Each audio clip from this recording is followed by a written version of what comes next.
সবাইকে শুভেচ্ছা আজকের ক্লাসে। আজকে আমরা হচ্ছে পদার্থের গঠন ও নিউক্লিয়ার পদার্থবিদ্যা এই অধ্যায়ের আজকে ৮ম ক্লাসটা করব। তো আশা করি সবাই ভালো আছো, সবাই সুস্থ আছো। ভিডিও আটকে যাচ্ছে না। দেখো তো আমার সাউন্ডটা ক্লিয়ার আছে কিনা। আশা করি সবকিছু ক্লিয়ার আছে। তোমরা একটু জানাও যে দেখতে পাচ্ছ কিনা, শুনতে পাচ্ছ কিনা, জানাও। ওকে, তাহলে চলো আজকে আমরা এই অধ্যায়ের ৮ম ক্লাসটা করব। তো আমরা এর আগে হচ্ছে তেজস্ক্রিয়তার ক্ষয় সূত্র শিখছিলাম এবং তেজস্ক্রিয়তার ক্ষয় সূত্র রিলেটেড কয়েকটা প্রবলেম সলভ করছিলাম। তো আজকে আমরা তেজস্ক্রিয় ক্ষয় সূত্রের কয়েকটা প্রবলেম তো সলভ করবই, তাছাড়া আমরা নতুন আরেকটা টপিকও আলোচনা করব, অর্থাৎ নিউক্লিয়ার যে বিক্রিয়াগুলা, এই বিক্রিয়াগুলা লেখা শিখবো আমরা। বিভিন্ন ধরনের বিক্রিয়ার হিসাব নিকাশ আমরা আজকের ক্লাসে জানব। সাউন্ড ঠিক আছে? ওকে ওকে, সবকিছু ক্লিয়ার। তো চলো শুরু করে দিই, ঠিক আছে? ওকে, দেখো প্রথম প্রবলেম, আমরা তেজস্ক্রিয় ক্ষয় সূত্র জানি, অর্ধায়ু সূত্র জানি, গড় আয়ু সূত্র জানি। দয়া করে একটু পুরোটা পড়বেন। গত ক্লাসের একটা অঙ্ক, প্রতি গ্রাম রেডিয়াম থেকে প্রতি সেকেন্ডে তেজস্ক্রিয়তা বিঘটনের সংখ্যা। এখানে প্রতি সেকেন্ডে বিঘটন সংখ্যা তো ধ্রুবক না, তাহলে প্রশ্ন শুধুমাত্র প্রথম 1 সেকেন্ডের জন্য বলা উচিত ছিল না প্রতি সেকেন্ড, মানে তো সব সময় প্রতি 1 সেকেন্ডেই সেটা ধ্রুবক। আমি তো বললাম এটা তো ধ্রুবক না, আমরা প্রতি গ্রাম রেডিয়াম থেকে বের করছিলাম। প্রতি গ্রাম রেডিয়াম মানে এই প্রতি গ্রাম মানে 1 গ্রাম, যখন অবশিষ্ট আছে 1 গ্রাম, সেই 1 গ্রাম থেকে, মানে অক্ষত পরিমাণ 1 গ্রাম, 1 গ্রাম আছে, ওই 1 গ্রাম থেকে তেজস্ক্রিয়তার ক্ষয় রেট কত? 1 গ্রাম থেকে তেজস্ক্রিয়তার ক্ষয় রেট ধ্রুবক। যখন 1 গ্রাম আছে তখন তেজস্ক্রিয়তার ক্ষয় রেট ধ্রুবক। কথা বুঝছো? 1 গ্রাম থেকে একটু ক্ষয় হয়ে গেছে, তখন তো 1 গ্রাম নেই, 1 গ্রামের কম পরিমাণ, 1 গ্রামের কম, তখন ক্ষয়ের রেট অবশ্যই চেঞ্জ হয়েছে। তারপরে আরেকটু কিছুক্ষণ গেছে, আরো কিছুটা ক্ষয় হয়েছে, তারপরে পরিমাণ তো আর আগের পরিমাণ নেই, আরো কমে গেছে, ক্ষয় রেটও কমে গেছে। তাহলে তুমি যেটা ভাবতেছো প্রতি গ্রাম থেকে, ধরো আমার কাছে 100 গ্রাম আছে, সেই 100 গ্রামের প্রতি গ্রাম থেকে ক্ষয় হয় না এভাবে। 100, ধরো আমার কাছে 100 গ্রাম আছে, তাহলে তখন ক্ষয়ের রেটটা ওই 100 গ্রামের সমানুপাতিক। 100 গ্রামে যতটুকু অণু আছে বা অ্যাটম আছে তার সংখ্যার সমানুপাতিক। তাহলে যখন পরিমাণ আছে 100 গ্রাম, তাহলে তখন ক্ষয়ের রেটটা ওই 100 গ্রামের মানে সাপেক্ষে আমাদের বলতে হবে। যখন আছে 50 গ্রাম তখন 50 গ্রামের সাপেক্ষে বলতে হবে, যখন আছে 10 গ্রাম তখন 10 গ্রামের সাপেক্ষে বলতে হবে, ওই 10 গ্রাম থেকেই বিভাজন রেটটা বলতে হবে। যখন আছে প্রতি গ্রাম মানে 1 গ্রাম, তাহলে তখন 1 গ্রামের সাপেক্ষে বলতে হবে। তুমি যেটা ভাবতেছো সেটা হচ্ছে, ধরো আমার কাছে আছে 100 গ্রাম, তাহলে এই 100 গ্রামের প্রতি গ্রাম না, এটা না। তাহলে ব্যাপারটা ক্লিয়ার করছো? ক্লিয়ার আছো? তাহলে আজকে আমরা কয়েকটা প্রবলেম সলভ করব। তো প্রথম আজকের ক্লাসের 1 নম্বর প্রবলেমটা বলা হচ্ছে যে কোন একটি তেজস্ক্রিয়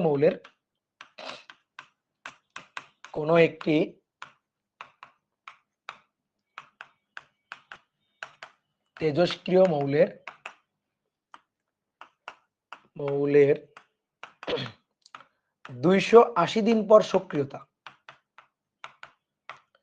280 দিন পর সক্রিয়তা হচ্ছে 600 DPS. DPS means decay per second. আরো 280 দিনের পরে আরো 140 দিন পর, আরো 140 দিন পর সক্রিয়তা স্বাভাবিকভাবে আরো 140 দিন পর সক্রিয়তা আগের চেয়ে কমে যাবে। তো এখন সক্রিয়তা হচ্ছে 300 ডিপিএস, অর্থাৎ সেকেন্ডে 300টা তেজস্ক্রিয় বিঘটন ঘটতেছে। ওকে, তো এখন আমাদের প্রশ্ন হচ্ছে যে আদি সক্রিয়তা, এই তেজস্ক্রিয় মৌলের আদি সক্রিয়তা কত? আদিতে একেবারে বিভাজন যখন শুরু হয়, ঠিক আছে, বিভাজন যখন শুরু হয় একেবারে আদিতে, তো তখন সক্রিয়তার রেটটা কত বের করতে হবে। ম্যাথটা খুবই সহজ, একটু কোনো মতে চিত্র এঁকে নি, দেখো ম্যাথটা অনেক সহজে করা যাবে। তাহলে ধরো কোন এক তেজস্ক্রিয় মৌলের আদি সক্রিয়তা এ নট, আদি মানে টি ইকুয়াল টু 0 তে, সময় কাউন্ট করা শুরু করছি এখানে। তাহলে টি ইকুয়াল টু 0 তে আদি সক্রিয়তা এ নট, এটাই আমাদের বের করতে হবে, এটা আমরা জানি না। 280 দিন পর, এখান থেকে 280 দিন, 280 দিন অতিবাহিত হয়েছে। 280 দিন অতিবাহিত হওয়ার পরে এই সময়ে তেজস্ক্রিয় রেটটা হচ্ছে 600 ডিপিএস। তেজস্ক্রিয় রেটটা 600 ডিপিএস।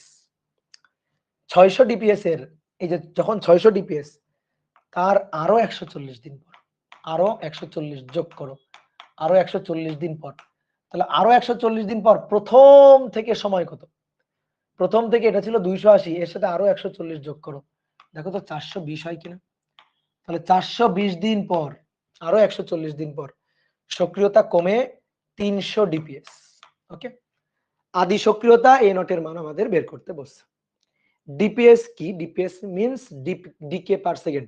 এটা তো তেজস্ক্রিয়তার একটা একক, গত ক্লাসে আমি লিখে দিছিলাম না অনেকগুলো একক।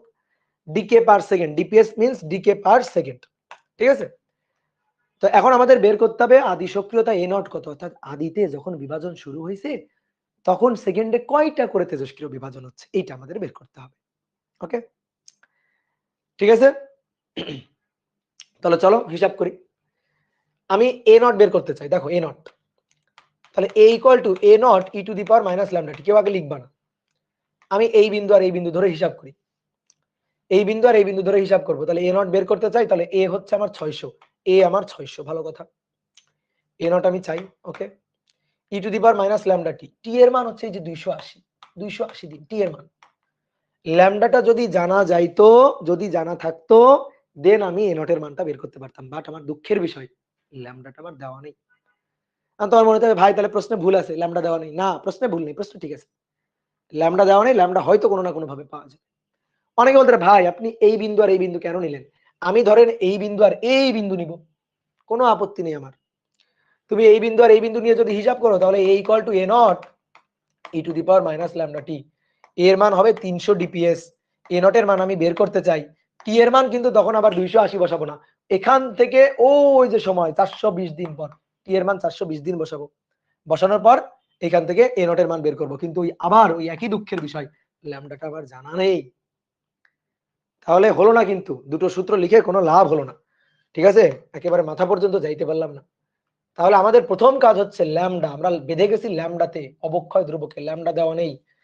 উদ্দীপক পড়ে এখানে পড়েও আমি ল্যামডার কোনো সন্ধান পাচ্ছি না। দেখি তো এই চিত্রের দিকে, এইখানে একটু তাকাও তো, দেখো তো এই বিন্দু আর এই বিন্দু নিয়ে যদি হিসাব করি, এইটারে আমি বললাম আদি, এইটা আমার হচ্ছে শেষ, এটা আদি, এটা আমার শেষ। এখান থেকে এখানে কতদিন? 400, মানে 140 দিন পর, এখান থেকে এখানে 140 দিন পর। এই দুই পয়েন্ট নিয়ে দেখো, এই দুই পয়েন্টে সব জানা, সব জানা, সব তথ্য জানা। এখান থেকে দেখি তো অবক্ষয় ধ্রুবকটা বের করতে পারি কিনা। এই অবক্ষয় ধ্রুবক নিয়েই তো পুরো তেজস্ক্রিয় বিভাজনটা ঘটছে, পুরো পথ ধরে, পুরো সময় ধরে। তাহলে এখান থেকে কোনোভাবে ল্যামডাটা বের করে নিলেই কাজটা শেষ। তাহলে a equal to A naught E to the power minus lambda T. Okay, তাহলে এটা এ কত? 300 ডিপিএস, 300। এ নট কত? 600 DPS. E to the power minus ল্যামডাটা আমরা বের করতে চাই, সময় বসাবো টি, সময় কত? 420 দিন, সময় 420 দিন। বুঝছো? বোঝো নাই? বোঝো নাই? দেখো 420 দিন না, সময় 140 দিন। তুমি যদি এখানে 420 বসাও, তাহলে তো ভাই আদি এটা, এই দুই পয়েন্ট নিয়ে হিসাব করতেছো। ঠিক আছে, এটা হচ্ছে গতিবিদ্যার ম্যাথের আদি বেগের মতো, সময় কাউন্ট যেখান থেকে শুরু সেটা আমার আদি। আমি তো এখান থেকে এখানে যাচ্ছি, তাহলে এখান থেকে এখানে সময় তো 420 দিন না, 140 দিন। তাহলে এটা 140 হবে। তাহলে এবার আসো, বাকিটা তো হিসাবের কাজ। লন 300/600 মাইনাস ল্যামডা 140। তাহলে এখান থেকে ল্যামডার মানটা বের করব। তাহলে এখান থেকে ল্যামডার মানটা বের করলে লন 3/6, তাকে ভাগ দিব মাইনাস 140 দিয়ে, মাইনাস 140 দিয়ে। তাহলে পাবো হচ্ছে, সাইন্টিফিক মোডে লিখি, 4.95 1 into 10 to the power minus 3 এত পার ডে। এটা ডে তে ছিল, সময় টি ছিল ডে তে 140 দিন, তাহলে অবক্ষয় ধ্রুবক আসবে ডে ইনভার্স। এইবার শেষ, ল্যামডাটা পাওয়া দরকার ছিল তো, ম্যাথ শেষ। এবার তুমি এই পয়েন্ট আর এই পয়েন্ট নিয়ে করতে চাও করো, অথবা এই পয়েন্ট আর এই পয়েন্ট নিয়ে করতে চাও তাও করতে পারো, কোনো সমস্যা নেই, কোনো আপত্তি নেই। আমি এই পয়েন্ট আর এই পয়েন্ট নিয়েই করছি। তাহলে এবার আসো দ্বিতীয় অংশ, a equal to A naught E to the power minus lambda T. আদি সক্রিয়তা এ নটের মান চাইছে, এই যে এ নটটা চাইছে। তাহলে এটা কত? এটা হচ্ছে ওই যে দেওয়া আছে 600 ডিপিএস, 600। এ নট কত ডিপিএস বের করতে চাই? E to the power minus lambda T. এই যে ল্যামডার মান, যেটা জানতাম না, যে জায়গায় গিয়ে আটকে গেছিলাম, 4.951 into 10 to the power minus 3 into T. T কতদিন হবে? টি হবে এখান থেকে এখানকার সময় 280 দিন, 280 দিন। কেউ যদি মনে করো এই পয়েন্ট আর এই পয়েন্ট নিয়ে করবা, তাহলে কিন্তু টি 420 দিন হবে। ঠিক আছে, তখন কিন্তু টি হবে এখান থেকে ওইখানকার সময় 420 দিন। ঠিক আছে, ওখানে করতে হবে এই যে 600 জায়গায় 300 বসাতে হবে, 300 a naught E to the power minus lambda বসাবা গুণ 420 দিন বসাবা। বুঝতে পারছো? তাহলে এবার আসো এখান থেকে হিসাব করে এ নট এর মান বের করতে হবে। তাহলে এটা 600 ই টু দি পাওয়ার, এটা ক্যালকুলেটরে তুলে দেখো, এমএস ক্যালকুলেটরে কিন্তু E to the power, MS calculator যাদের তারা কিন্তু পাওয়ার চিহ্নটা দিবা না, ই টু দি ই লিখে ব্র্যাকেট দিবা, তাহলেই হয়ে যাবে। ঠিক আছে, পাওয়ার দিলে কিন্তু এই যে মানে টু দি পাওয়ার চিহ্ন দিলে কিন্তু সাইন টেক্সট এরর আসবে যাদের এমএস ক্যালকুলেটর। এ নট এটা আসবে দেখো 0.25, তাহলে এ নট 600 ভাগ 0.25, দ্যাট মিন্স 2400 ডিপিএস। ঠিক আছে, 2400 ডিপিএস। ক্যালকুলেটর থেকে ডাটা ডিলিট দিবা না, তাহলে ডাটা ডিলিট দিলে উল্টাপাল্টা অ্যান্সার আসবে। ঠিক আছে, যদি ডাটা ডিলিট দাও, ধরো এই ডাটাটা ক্যালকুলেটর থেকে ডিলিট দিবা না, রেখে দিবা, তার সাথে 280 গুণ দিবা, ই টু দি পাওয়ার অ্যান্সার দিবা, দিয়ে করবা, মানে ডাটা ডিলিট দিবা না, তাহলে দেখবা একটু 19-20 হয়ে গেছে। ওকে, এই যে অ্যান্সারটা 2400 ডিপিএস, এটার যে অ্যান্সার আদি সক্রিয়তা, এটা আমি আগে থেকেই জানতাম। এটা কোশ্চেন পড়েই আমি অ্যান্সার জানি। কেমনে জানো? কোশ্চেন পড়ে কিভাবে অ্যান্সার জানি, আসো তোমার একটু শিখাই দিই। দেখো আদি সক্রিয়তা এ নট আমি জানি না কত, এই যে এ নটটা আমি জানি না। এখান থেকে 140 দিনের গ্যাপ নাও, দেখো এই যে আরো 140 দিন পর 600 থেকে 300 হয়েছে, এটা দেখে আমি বুঝে গেছি কাহিনী কি। আরো 140 দিন পর, তাহলে 140 দিনের গ্যাপ নাও, 140 দিন, তাহলে 140 দিনের গ্যাপ নিয়ে এই যে 140 দিন পর, 140 ডে পর সক্রিয়তা কত জানি না। আচ্ছা আরো 140 দাও, আরো 140 দিন পর যাও, আরো 140 দিন মানে 280 দিন, 280 ডে পর কত তা আমি জানি, কত 600 ডিপিএস জানি। আরো 140 দিন পর যাও, আরো 140 দিন মানে, আরো 140 দিন মানে 420 দিন, তাহলে 420 দিন পর সক্রিয়তা কত সেটা আমরা জানি। তাহলে এটা দিয়ে বলা হলো নাও এই খালি ঘর দুইটা পূরণ করো, খালি ঘর দুইটা পূরণ করো। পারবা না? কুমড়ার উদাহরণের কথা মনে আছে? প্রথম দিন 64 কেজি, একদিন 32, 16, 8, 4, মনে আছে কুমড়ার উদাহরণ? তাহলে এবার বলো উত্তর কত? বুঝতে পারছো না পারো নাই? 600 140 দিন পর, 140 এর গ্যাপ, 600 140 দিন পর 300 হয়ে গেছে, অর্ধেক কমে গেছে। তাহলে 140 দিন আগে দ্বিগুণ ছিল, 140 দিন পর যদি অর্ধেক হয় তাহলে 140 দিন আগে আগে দ্বিগুণ ছিল, তাহলে 140 দিন আগে এইখানে ছিল 1200, তারও আরো 140 দিন আগে আরো দ্বিগুণ ছিল, তাহলে 1200 দ্বিগুণ আদি সক্রিয়তা 2400, এটাই আমার অ্যান্সার। বুঝতে পারছো? শর্টকাট। তবে একটা কথা আছে, এই ম্যাথটা এত সুন্দর তথ্য দেওয়া আছে, এত সুন্দর ডেটা দেওয়া আছে বলে হয়তো এভাবে হয়ে গেছে, কিন্তু যদি তথ্যগুলো এমন না দেওয়া থাকতো তাহলে কিন্তু আবার হতো না। যেমন মনে করো এখানে 600 300 কেউ কত সুন্দর দেওয়া আছে, তারপরে 64 32 16 এভাবে যদি দেওয়া থাকে ঠিক আছে আমরা বুঝেই করতে পারি। কিন্তু যদি এরকম থাকতো এটা 600 জায়গায় দেওয়া আছে 531, এখানে 300 জায়গায় দেওয়া আছে ধরো হচ্ছে 287 এরকম দেওয়া আছে, তখন কিন্তু ক্যালকুলেটর ছাড়া আর গতি ছিল না, তখন কিন্তু আর এইভাবে করা যাইতো না। তাহলে একটা ম্যাথকে খুব সুন্দর করে ফিল করতে হবে। মানে ফিজিক্সের প্রবলেম গুলো হচ্ছে ছবির মতো, চোখের সামনে ঘটনা ভাসে। তুমি যত বেশি টপিক ফিল করতে পারবা, যত বেশি টপিকের ভিতরে ঢুকতে পারবা, দেখবা কঠিন কঠিন ক্যালকুলেশন চোখের সামনে ঘটে যাচ্ছে। বুঝলা? ওকে, নেক্সট আসো। এটা দেখি একটা এমসিকিউ টাইপ কোশ্চেন, তোমরা এটার অ্যান্সার করবা। দুটো মৌলের কথা বলছে, এ মৌল, তো এ মৌলের অবক্ষয় ধ্রুবক, এ মৌলের অবক্ষয় ধ্রুবক 25 ল্যামডা। ঠিক আছে, 25 ল্যামডা, ল্যামডা না 25 ল্যামডা। বি মৌলের অবক্ষয় ধ্রুবক, বি মৌলের অবক্ষয় ধ্রুবক 16 ল্যামডা। আদিতে এ ও বি এর অ্যাটম সেম, আদিতে এ ও বি এর অ্যাটম সংখ্যা সেম, আদি অ্যাটম সংখ্যা সেম, এদের তেজস্ক্রিয় বিভাজন ঘটতেছে। আমাদের বলছে T equal to 1 divided by A lambda, এত সময় পর, এত সময় পর N B divided by N A, অর্থাৎ অবশিষ্ট বি এবং এ মৌলের অবশিষ্ট অ্যাটমের সংখ্যার অনুপাত, অবশিষ্ট অ্যাটম সংখ্যার অক্ষত অ্যাটম সংখ্যার অনুপাত N B N B N A, এই অনুপাত ই হলে এ সমান সমান কত? MCQ question. ঠিক আছে, 6, 9, 4 আর ধরো 5 করো। এ ও বি দুইটা মৌল, তাদের আদিতে অ্যাটম সংখ্যা সেম, দুটারই অবক্ষয় ধ্রুবক বলে দেওয়া আছে, এ এর হচ্ছে 25 ল্যামডা, বি এর হচ্ছে 16 ল্যামডা। এখন তেজস্ক্রিয় বিভাজন ঘটতেছে T equal to 1 divided by A lambda. এই সময় পরে দুইটা মৌলেরই অক্ষত অ্যাটমের সংখ্যা, তার অনুপাত এনবি আর এন এর রেশিওটা হচ্ছে ই। তাহলে তোমার এখন এখান থেকে বের করতে হবে এই যে এ আছে না, টি সমান সমান এত সময় পর বলছি না, সেই টি এর এখানে যে এ আছে সেই এটা কত হবে, এটা কত হবে। দেখো অনেকে করে ফেলছে, ঠিক আছে, অনেকে বলছে 9 9 9। ঠিক আছে, দেখো খুবই সহজ, অ্যান্সার হচ্ছে 9। কেমনে বললাম, এটা কত 25, এটা কত 16। যখন কিছু পারবা না, বুঝছো, যখন মনে করো পরীক্ষা অনেক সময় পারতেছো না কিছু, তখন এই কাজগুলা করবা। এটা 25 আর এটা 16, বিয়োগ করো 9, বিয়োগ করলে কত 9, অ্যান্সার 9, শেষ। ঠিক আছে, কিভাবে বললাম, আসলে হিসাব নিকাশও এরকম কিছু একটা হয়েছে, বিয়োগ করে 9, 25 আর 16 বিয়োগ করে কত 9, ওই অ্যান্সারটা 9। এবার আসো আমরা করে করে উত্তরটা দিব, আসো। তাহলে আমরা কোন মৌলের তেজস্ক্রিয় বিভাজনের জন্য সূত্র তো এটাই লিখি, n = n0 e to the power minus lambda T. তাহলে এ মৌলটার জন্য অক্ষত অ্যাটম সংখ্যা Na, এটা হচ্ছে আদি অ্যাটম সংখ্যা n0, E to the power minus ল্যামডার জায়গায় অবক্ষয় ধ্রুবক 25 ল্যামডা, তাহলে মাইনাস ল্যামডার জায়গায় হবে 25 ল্যামডা ইনটু টি।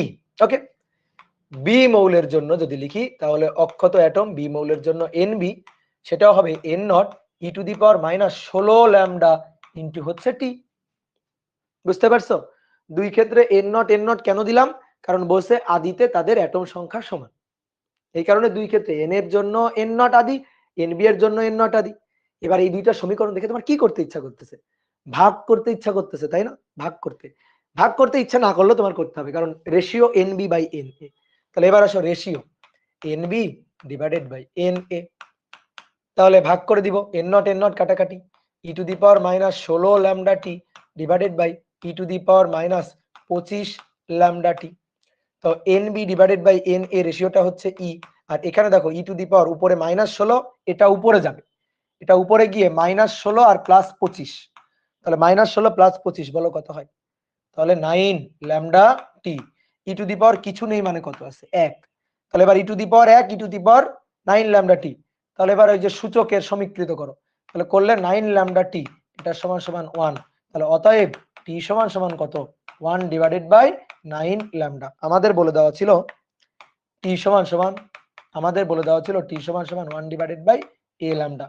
সমান চিহ্নের সাথে সমান চিহ্ন, টি এর সাথে টি, 1 এর সাথে 1, দাগ চিহ্নের সাথে দাগ, ল্যামডার সাথে ল্যামডা মিলাইলে এর সাথে কি পাওয়া যায় বলো, এর সাথে কি পাওয়া যায়, এই যে এর সাথে কি পাওয়া যায়, তাহলে তুলনা করে অতএব এ সমান সমান 9, এ সমান সমান 9, তাহলে অ্যানসার হচ্ছে এটা। বুঝছো, বলো বুঝতে পেরেছো কিনা, সহজ না, অনেক সহজ, গুড।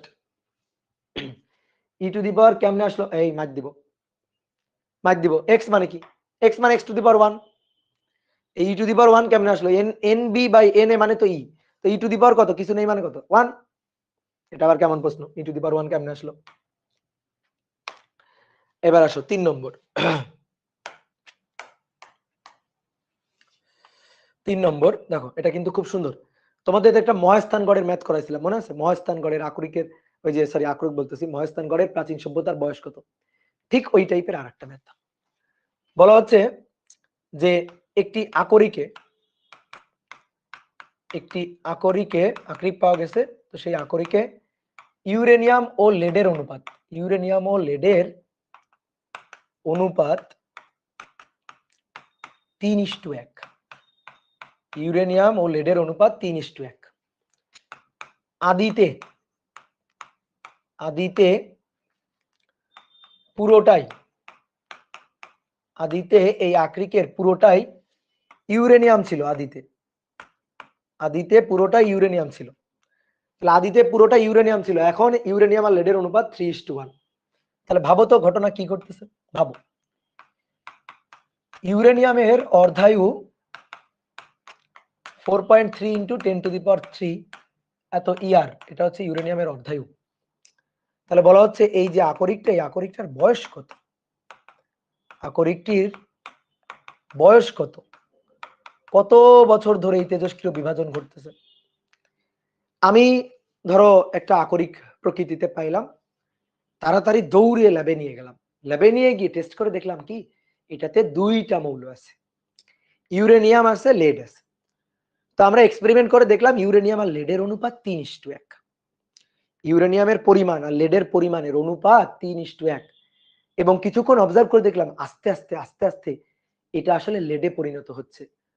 ঠিক আছে, তুমি বলতে পারো ভাই আপনি বুঝলেন কেমনে? ওই যে বলা হচ্ছে আদিতে পুরোটাই ইউরেনিয়াম ছিল, তাহলে আস্তে আস্তে সেটা কিসে পরিণত হচ্ছে? লেডে পরিণত হচ্ছে। আদিতে তো পুরোটাই ইউরেনিয়াম ছিল, তাহলে আস্তে আস্তে লেডে পরিণত হচ্ছে। না হলে লেড আসলো কিভাবে? ওই যে লেড, ইউরেনিয়াম আর লেডের অনুপাত 3:1, আদিতে পুরোটাই ছিল ইউরেনিয়াম, আস্তে আস্তে আস্তে আস্তে লেডে পরিণত হচ্ছে। তো এখন আমাদের বলছে যে ইউরেনিয়ামের যদি অর্ধায়ু এত হয়, তাহলে এই আকরিকটা কত বছর আগের আকরিক, কত বছর ধরে তেজস্ক্রিয় বিভাজন হচ্ছে, আকরিকটার বয়স কত।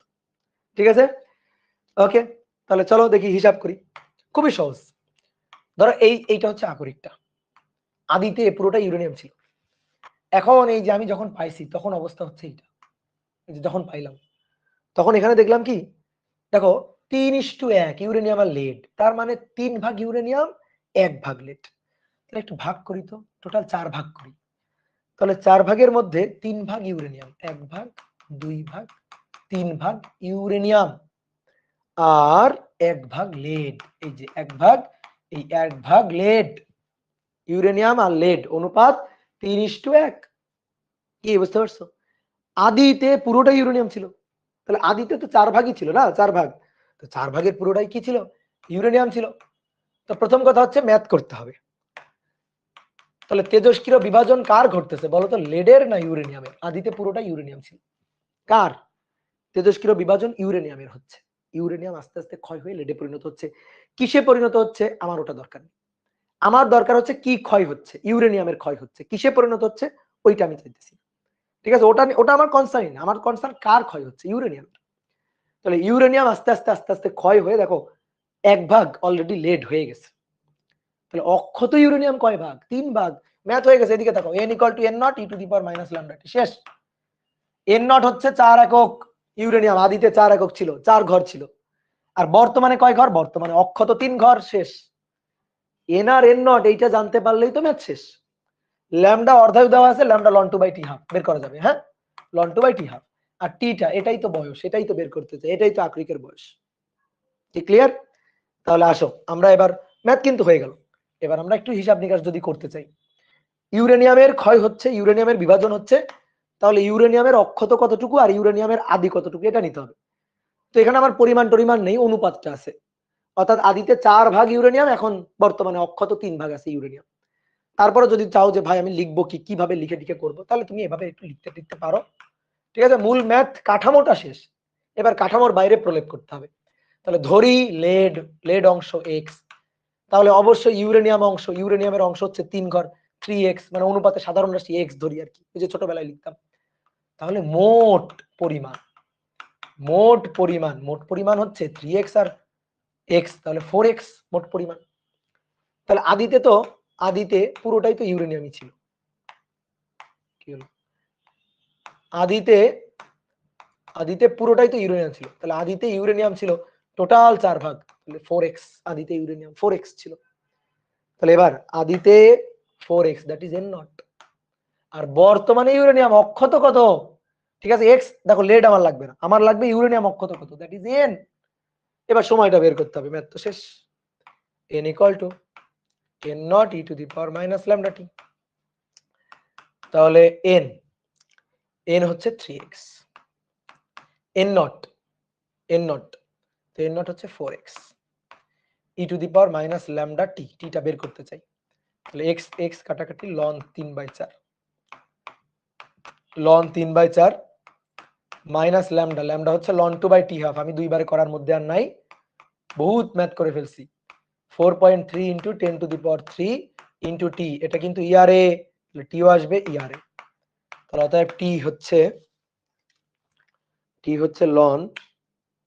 ln উপরে 3 নিচে 4, 4, এটা ভাগ হচ্ছে 4.3, সরি গুণ হচ্ছে 4.3 এক্সপোনেনশিয়াল ফাংশন 3 আর ভাগ হচ্ছে লন 2, ভাগ হচ্ছে লন 2।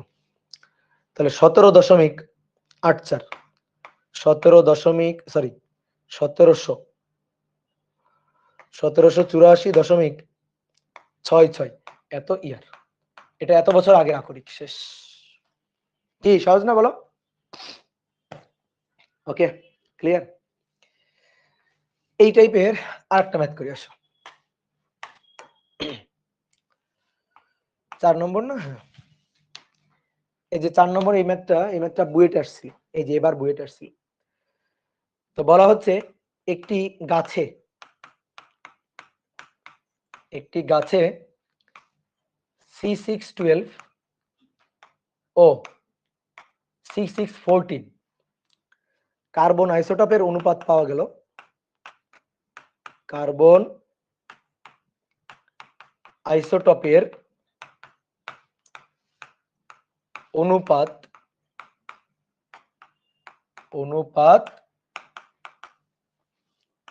পাওয়া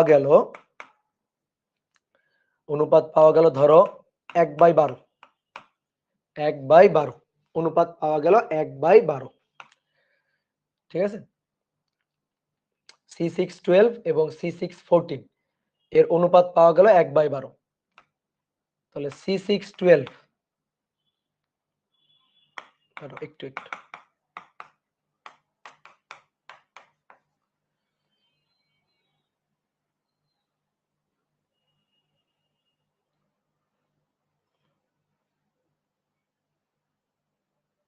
C612 আগে লিখে ফেলছি, এটা আচ্ছা সমস্যা নেই। তাহলে C614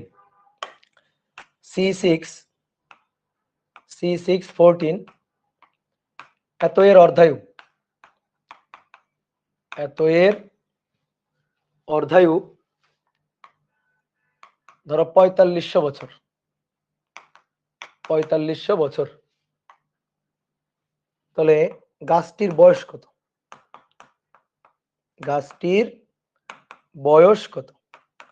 দেখো সেম টাইপের ম্যাথ, একেবারে সেম টাইপের ম্যাথ, কিন্তু একটু কাহিনী আছে। কি ঠিক আছে, একটু কাহিনী আছে। তাহলে আসো হিসাব নিকাশ করি। তো মনে করো এই যে এইটা হচ্ছে পরিমাণ, এইটা হচ্ছে পরিমাণ, আদি পরিমাণ। আর বর্তমানে এইটা, এই যে গাছের টুকরাই, এটা আদি আর এটা বর্তমান। এবার কি বলছে দেখো, C612 আর C614 এই দুইটা আইসোটোপের অনুপাত দেওয়া আছে, অনুপাত পাওয়া গেছে 1/12, অনুপাত পাওয়া গেছে 1/12। তাহলে C12 আর C14 এদের অনুপাত পাওয়া গেছে 1/12। এটা আমার অর্ধায়ু দেওয়া আছে 4500 বছর। কার অর্ধায়ু দেওয়া আছে? C614 অর্ধায়ু দেওয়া আছে। তাহলে C614 ক্ষয় হচ্ছে, তাহলে C614 এটা ক্ষয় হয়ে হয়ে হয়ে হয়ে আস্তে আস্তে কিসে পরিণত হচ্ছে? এটা C612 এ পরিণত হচ্ছে। তাহলে ক্ষয় হচ্ছে কার? C614। অনেক ভাই এটা তো বলা নাই, যার অর্ধায়ু দেওয়া থাকবে তারই ক্ষয় হচ্ছে, বুঝে নিতে হবে, না হলে তুমি ম্যাথ করবা কিভাবে? ঠিক আছে, যার অর্ধায়ু দেওয়া থাকবে তারই ক্ষয় হচ্ছে, এটা তোমার বুঝে নিতে হবে। এটা যদি নাও দেওয়া থাকে তাহলে তোমার বুঝে নিতে হবে ওইটাই ক্ষয় হয়ে বাকিটাতে পরিণত হচ্ছে, এটা কমন সেন্স। ঠিক আছে, তাহলে এই যে C614 এর অর্ধায়ু দেওয়া আছে, তাহলে এটা ক্ষয় হয়ে C14, এটা ক্ষয় হয়ে আস্তে আস্তে C12 এ পরিণত হচ্ছে, এটা হচ্ছে অবস্থা। তাহলে এখন আমাদের বের করতে হবে গাছটির বয়স কত, টি কত, কত বছর ধরে এই ক্ষয়টা চলতেছে। দেখো আগে একটা জিনিস খেয়াল করো, আগে বলা ছিল পুরোটা ইউরেনিয়াম, এই যে পুরো 4 ভাগই ছিল ইউরেনিয়াম, পুরো 4 ভাগই ছিল ইউরেনিয়াম। তা থেকে এখন ক্ষয় হইতে হইতে 3 ভাগ ইউরেনিয়াম 1 ভাগ লেড। কিন্তু এবার পুরোটাই C14 ছিল না, পুরোটাই C14 ছিল না, যে পুরোটাই C14 থেকে ক্ষয় হয়ে হয়ে হয়ে হয়ে হয়ে আস্তে আস্তে আস্তে আস্তে C12 হচ্ছে, এরকম না। তাহলে পুরোটাই C14 ছিল না। তো কথা হচ্ছে কেন না? জীবন্ত কোনো কিছুতে, জীবন্ত কোনো গাছ, এগুলাতে নরমালি কার্বনের এই দুটো আইসোটপ এদের অনুপাত সমান সমান থাকে, অর্থাৎ এদের অনুপাত থাকে 1:1। জীবন্ত একটা গাছে কার্বন C14 এবং C12, এটা তো আসলে তোমার এই ইনফরমেশনটা আমি ধরে নিব তোমার জানা লাগবে আর কি। এটা প্রশ্নে বলে দিলে খুব ভালো করতো, কিন্তু এই যে এবার কিন্তু বইটা আসছে, প্রশ্নে কিন্তু বলে দেয়নি। ঠিক আছে, তবে এই ম্যাথটা নিয়ে অনেক দ্বিমত আছে। ইসাক স্যারের বইতে এই ম্যাথটা করা আছে, বাট আমার মনে হয় ওটা ভুল করা আছে, ওটা ঠিক করা নেই। কারণ জীবন্ত কোনো গাছে C14 এবং C12 এই দুইটা আইসোটোপের অনুপাত হবে 1:1, সমান সমান অনুপাত, অর্ধেক অর্ধেক, 1:1। তাহলে দেখো একটু ভালো করে শোনো। তাহলে আদিতে মানে এই গাছটা যখন জীবন্ত ছিল, এই যে জীবন্ত অবস্থা যখন ছিল,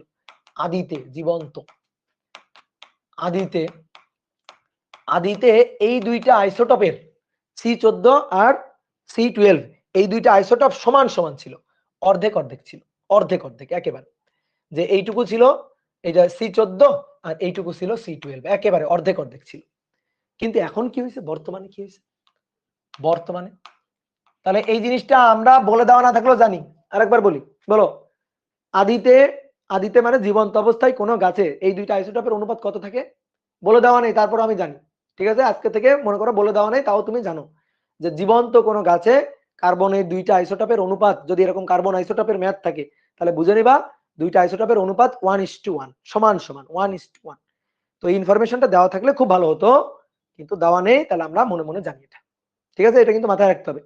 ইসাক স্যারের বইতে কিন্তু এই প্রবলেমটা আছে, কিন্তু ভুল সলভ দেওয়া আছে, ঠিকঠাক সলভ দেওয়া নেই।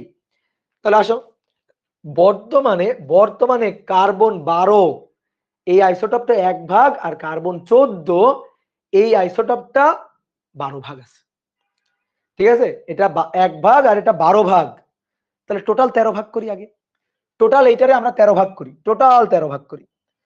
তাহলে টোটাল 13 ভাগ করে, ধরো টোটাল 13 ভাগ করব, 1 ভাগ, 2 ভাগ, 3 ভাগ, 4 ভাগ, 5 ভাগ, 6 ভাগ, 7 ভাগ, 8 ভাগ, 9 ভাগ, 10 ভাগ, 11 ভাগ, 12 ভাগ, 13 ভাগ, টোটাল 13 ভাগ করছি। ভালো করে দেখো, টোটাল এই 13 ভাগের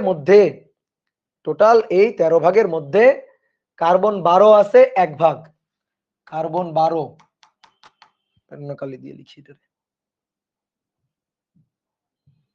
কার্বন 12 এইটা আছে মাত্র 1 ভাগ, এই যে এটা হচ্ছে C12, কার্বন 12 আছে মাত্র 1 ভাগ, C12। আর বাকি সবগুলো, বাকি এই যে সবগুলো, এইটা এইটা এইটা, এই যে বাকি সবগুলো আর কি, বাকি সবগুলো এগুলাকে আর মার্ক না করি, তাহলে বাকি সবগুলো অর্থাৎ বাকি 12 ভাগ এটা হচ্ছে C14। ঠিক আছে, এটা হচ্ছে C14। তাহলে C14 12 ভাগ আছে আর C12 1 ভাগ আছে। তাহলে আদিতে অর্ধেক অর্ধেক ছিল, আদিতে ছিল অর্ধেক অর্ধেক। ঠিক আছে, আদিতে অর্ধেক অর্ধেক ছিল। এখন কি হয়েছে, এখন C14 এইটা আছে হচ্ছে, ওহো একটু ভুল হয়ে গেছে, মানে একটু ভুল করে ফেলছি আমি। অর্ধায়ুটা আসলে C14 হবে না, C12 হবে। অর্ধায়ুটা হবে C12, C12, C612 এর অর্ধায়ুটা হবে, C612 এর অর্ধায়ুটা হবে। ঠিক আছে, একটু উল্টে গেছে আর কি। তাহলে ক্ষয়টা হচ্ছে C12, এইটা আস্তে আস্তে ক্ষয় হয়ে C14 হচ্ছে, বা ধরো কোনটা ক্ষয় হচ্ছে না হচ্ছে এটা আমরা এই চিত্র দেখলেই বুঝবো। তাহলে এবার আসো, দেখো এই যে এই 12 ভাগ, এই 12 ভাগ হচ্ছে কার্বন 14। তাহলে আদিতে দেখো, আমি তো টোটাল 13 ভাগ করছি, টোটাল 13 ভাগ যেহেতু অনুপাত দেওয়া আছে 1/12, তাহলে টোটাল আমি 13 ভাগ করছি, টোটাল 13 ভাগ। তাহলে টোটাল যদি 13 ভাগ করা হয়, তাহলে এইটা হচ্ছে মানে এইটারে যদি এরকম ভাগ করি, তাহলে এইটা হচ্ছে 13 ভাগের অর্ধেক। তো 13 ভাগের অর্ধেক মানে 6.5 ভাগ, 6.5 ভাগ। আর এইটা হচ্ছে বাকি অর্ধেক, এটা 6.5 ভাগ, আর এইটা হচ্ছে 6.5 ভাগ, 13 ভাগের অর্ধেক অর্ধেক। ঠিক আছে, বুঝতে পারছো, এটা 6.5, এটা 6.5, এই যে অর্ধেক অর্ধেক। তাহলে আগে C14 ছিল 6.5 ভাগ, আগে C12 ছিল প্রথমে সমান সমান ছিল, তাহলে C12 ছিল 6.5 ভাগ। এবার ক্ষয় হচ্ছে কার, দেখো কমতেছে কে, C12 কমে যাচ্ছে, C12 কমে যাচ্ছে, আর C14 বেড়ে যাচ্ছে। তাহলে C12 ক্ষয় হয়ে C14 পরিণত হচ্ছে, C12 ক্ষয় হয়ে 14 এটাতে পরিণত হচ্ছে, C12 এর ক্ষয় হচ্ছে। তাহলে তেজস্ক্রিয় ক্ষয়টা কার হচ্ছে? C12 এর ক্ষয় হচ্ছে, কার্বন 12 যেটা সেটারই ক্ষয় হচ্ছে। কি ক্লিয়ার? বুঝতে পারছো? তাহলে আমি একটু আরেকবার একটু রিপিট করি। জীবন্ত কোনো গাছে দুইটা কার্বন C14 এবং কার্বন C12 এদের আইসোটোপের অনুপাত 1:1 হয়, সমান সমান থাকে, অর্ধেক অর্ধেক থাকে। তো তুমি কিছুক্ষণ পর একটা গাছ পাইছো, মনে করো মাটির নিচে গাছটা চাপা পড়েছিল, অনেক দিন পর গাছটাকে টেনে উঠাইছো, উঠানোর পরে তুমি দেখতেছো যে এটাতে কার্বন 12 আর কার্বন 14 আইসোটোপের অনুপাত 1/12। তার মানে 1/12 মানে হচ্ছে যে এইটা অনুপাতটা হচ্ছে 1:12। তাহলে 12 ভাগ এখন কার্বন 12 ভাগ কার্বন 14 আছে আর 1 ভাগ কার্বন 12 আছে। তো আদিতে তো অর্ধেক অর্ধেক ছিল, তাহলে এখন কম কোনটা আছে? কার্বন 12। আর বেশি কোনটা আছে? কার্বন 14। তাহলে কে কোনটাতে ক্ষয় হয়েছে? কে কোনটাতে ক্ষয় হয়েছে? কার্বন 12 আছে কম আর কার্বন 14 আছে বেশি, তাহলে কে কোনটাতে ক্ষয় হয়েছে?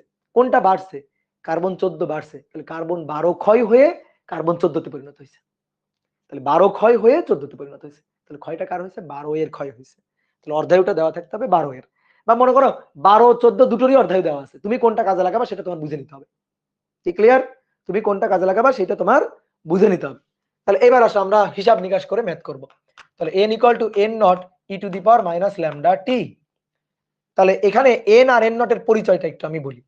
এই n হচ্ছে যে ক্ষয় হচ্ছে তার অক্ষত। তো যে ক্ষয় হয়ে যাচ্ছে, কে ক্ষয় হয়ে যাচ্ছে? C12 ক্ষয় হয়ে যাচ্ছে। তাহলে C12 এর অক্ষত, এটা হবে C12 এর অক্ষত, আর এইটা হবে C12 এর আদি। এই যে এটা হবে C12 আদি। কথা কি বুঝলা? তাহলে এবার আসো বোর্ডে তাকাও, বোর্ডে তাকাও। দেখো C12 এর আদি, C12 এর আদি 6.5 ভাগ, আদি 6.5 ভাগ। আর C12 এর অক্ষত, অক্ষত কয় ভাগ? C12 এর অক্ষত 1 ভাগ, মাত্র 1 ঘর, 1 ভাগ অক্ষত। বুঝলা? তাহলে এখানে হবে 1। তাহলে এটা হবে C12 এর আদি 6.5 ঘর, আর C12 এর অক্ষত মাত্র 1 ঘর। তাহলে আদিতে কতটুকু ছিল আর এখন অক্ষত কতটুকু আছে? কে বুঝলা? আদিতে কতটুকু ছিল আর এখন অক্ষত কতটুকু আছে?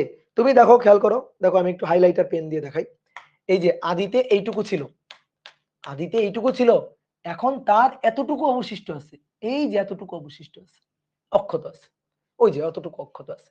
তাহলে আদিতে ছিল 6.5 ঘর, তার এখন 1 ঘর মাত্র অবশিষ্ট আছে। কি ক্লিয়ার? কথা কি বুঝতে পারছো? বোঝা গেছে? কতটুকু আদি ছিল আর কতটুকু অক্ষত আছে এটা বের করতে হবে। কি ক্লিয়ার? তুমি অনেকে কি করতে পারে যে ধরলো ভাই সমান সমান, তাহলে এটা 1 আর এটা 1 ধরলাম, তাহলে তো হলো না। তোমার তোমার হচ্ছে 12 1/12 দেওয়া আছে অনুপাত, তাহলে তুমি যদি 1 আর 1 ধরো, তাহলে এখানে তো মানে এখানে একরকম হিসাব হলো, এখানে একরকম হিসাব হলো, তাহলে তো হলো না। এই কারণে এখানে যেমন হিসাব হবে এখানেও হিসাবটা তেমন হবে, এখানে যেমন হিসাবটা হবে এখানেও হিসাবটা ঠিক তেমন হিসাবটা হবে। কি কথা কি বোঝা গেছে? এখানে হিসাবটা যেমন হবে ওখানে হিসাবটা ঠিক তেমন হিসাবটা হবে। কি ক্লিয়ার? তাহলে আসো এবার মান বসাই দাও। e to the power minus lambda,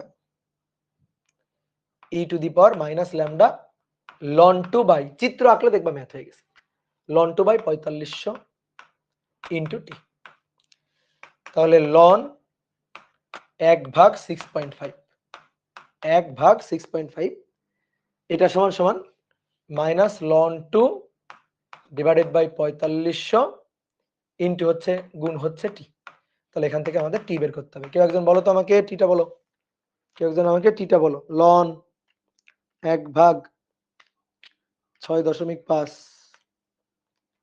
এটা ভাগ ln 2 আর নিচে 4500 বছর, 4500 বছর। তাহলে এটা হচ্ছে 12,151 বছর আগের গাছ, এত ইয়ার আগের একটা গাছ। Okay clear? দাদা 1/12 আর 1/2 দিয়ে করলে হবে কি না? 1/12 আর 1/2 দিয়ে করলে হবে কিনা বুঝলাম না। 1/13, 13 ভাগের 1 ভাগ, ঠিক আছে, 13 ভাগের 1 ভাগ। আর আর এখানে 1 ভাগের 2 ভাগ, হ্যাঁ হবে, হবে না কেন, হবে, ঠিক আছে, হবে না কেন, অবশ্যই হবে, কোনো সমস্যা নেই, হবে, ঠিক আছে। 1/13 আর অবশ্যই 1/2, এইভাবে করলে হবে কিনা দেখো, আমি দেখাচ্ছি। এখানে 1 ভাগ 6.5, ঠিক আছে, 1 ভাগ 6.5, তাহলে এইটা, হ্যাঁ ঠিক আছে, দেখো এই যে এইটা তো আমি একভাবে করলাম, কেউ চাইলে এই হিসাবটা অন্য একটা ভাবে করতে পারে। কি, যে এইভাবে হিসাবটা করবে যে এখানে এখানে হচ্ছে কার্বন টোটাল কয় ভাগের কয় ভাগ, এই যে C12 টোটাল কয় ভাগের কয় ভাগ, টোটাল কয় ভাগের কয় ভাগ, টোটাল 13 ভাগের, টোটাল 13 ভাগ, 12, এটা 12 ভাগ, এটা 12 ঘর, 12 ভাগ, এটা 12 ভাগ 12 ঘর, আর এটা 1 ঘর, তাহলে টোটাল হচ্ছে 13 ঘর, তাহলে 13 ভাগের মাত্র 1 ভাগ, এটা হচ্ছে অক্ত n, ঠিক আছে, 13 ভাগের 1 ভাগ অনুপাত। ওকে, এইখানে আসো, এইখানে এইখানে হচ্ছে 2 ভাগের 1 ভাগ, 2 ভাগের 1 ভাগ, তাহলে n নট কত, n নট হচ্ছে 2 ভাগের 1 ভাগ, তার মানে 1/2, 1/2। ওকে, কোনো সমস্যা নেই, এভাবে করলেও হবে। তুমি দেখো রেজাল্ট একই তো, রেজাল্ট একই তো, তুমি বসাও না, n নটের মান 1/2 বসাও, n নটের মান যদি 1/2 বসাও, n naught e to the power minus lambda T, একই হিসাব, n নটের মান 1/2 বসাবা, 2 ভাগের 1 ভাগ আছে, কার্বন 12 2 ভাগের 1 ভাগ আছে, আর এখানে কত ভাগের কয় ভাগ আছে, এখানে 13 ভাগের 1 ভাগ আছে, এই দুইটা লাভ দিয়ে এখানে চলে আসবে, এই দুইটা লাভ দিয়ে এখানে চলে আসবে, তাহলে 2/13 হলো না, 1/6.5 মানেই তো 2/13, 1/6.5 মানেই তো 2/13, তো যেভাবে করো না কেন উত্তর তো একই আসবে, কোনো সমস্যা নেই। ওকে, হবে, এভাবে করলেও হবে, এভাবেও হবে, এটা আমি বলতে যাচ্ছিলাম। ওকে, ক্লিয়ার?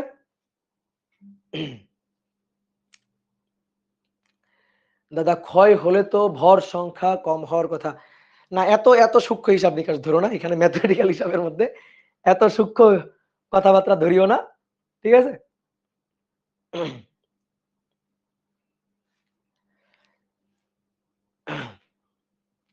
জীবন্ত অবস্থায় গাছের জন্ম থেকে বয়সটুকু হিসাব হবে না, না না, এটা হচ্ছে মারা যাওয়ার পরের বয়স, গাছ কেটে ফেলার পরের বয়স, বুঝছো, এর আগে গাছটা কত বছর বেঁচে ছিল ওটা তো আমি জানি না, ওইটা তো আমি বের করতে পারবো না, ওইটা তো আমি হিসাব করতে পারবো না, কি ক্লিয়ার? এটা একদম ভালো কথা বলছে ভাই, গাছটা যখন জীবন্ত ছিল, সেই জীবন্ত অবস্থায় গাছটা কত বছর বেঁচে ছিল সেই হিসাবটা তখন করলাম না, ওইটা আপাতত হিসাব করতে হবে না, কি ক্লিয়ার?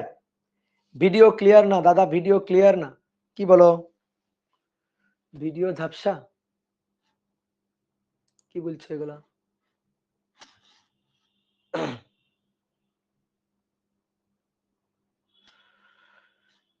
ভিডিও তো ক্লিয়ার হওয়ার কথা, ব্লার আসতেছে, এখন ঠিক আছে, আচ্ছা হয়তো একটু নেটের সমস্যা দিছিল, ঠিক আছে, মাঝে মাঝে একটু হইতেই পারে, স্বাভাবিক।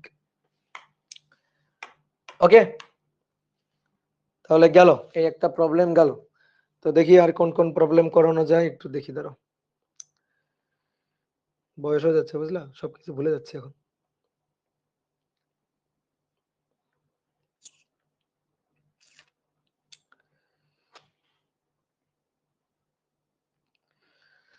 দেখি, এটা সুন্দর একটা প্রবলেম করো, 4 নম্বর 5 বলা হচ্ছে একটি আকরিকে এ ও বি দুটো মৌল বিদ্যমান, এ ও বি দুটি মৌল বিদ্যমান, আদিতে তাদের ভর সেম, আদিতে তাদের ভরের পরিমাণ, আদিতে তাদের ভরের পরিমাণ সেম, আদিতে তাদের ভরের পরিমাণটা সেম, আর এম এ এম বি আণবিক ভরের অনুপাত 1/2, আর অর্ধায়ু টি হাফ এ 4 সেকেন্ড, আর টি হাফ বি এটা 8 সেকেন্ড, দুটো অর্ধায়ু দেওয়া আছে, তো বলছে 16 সেকেন্ড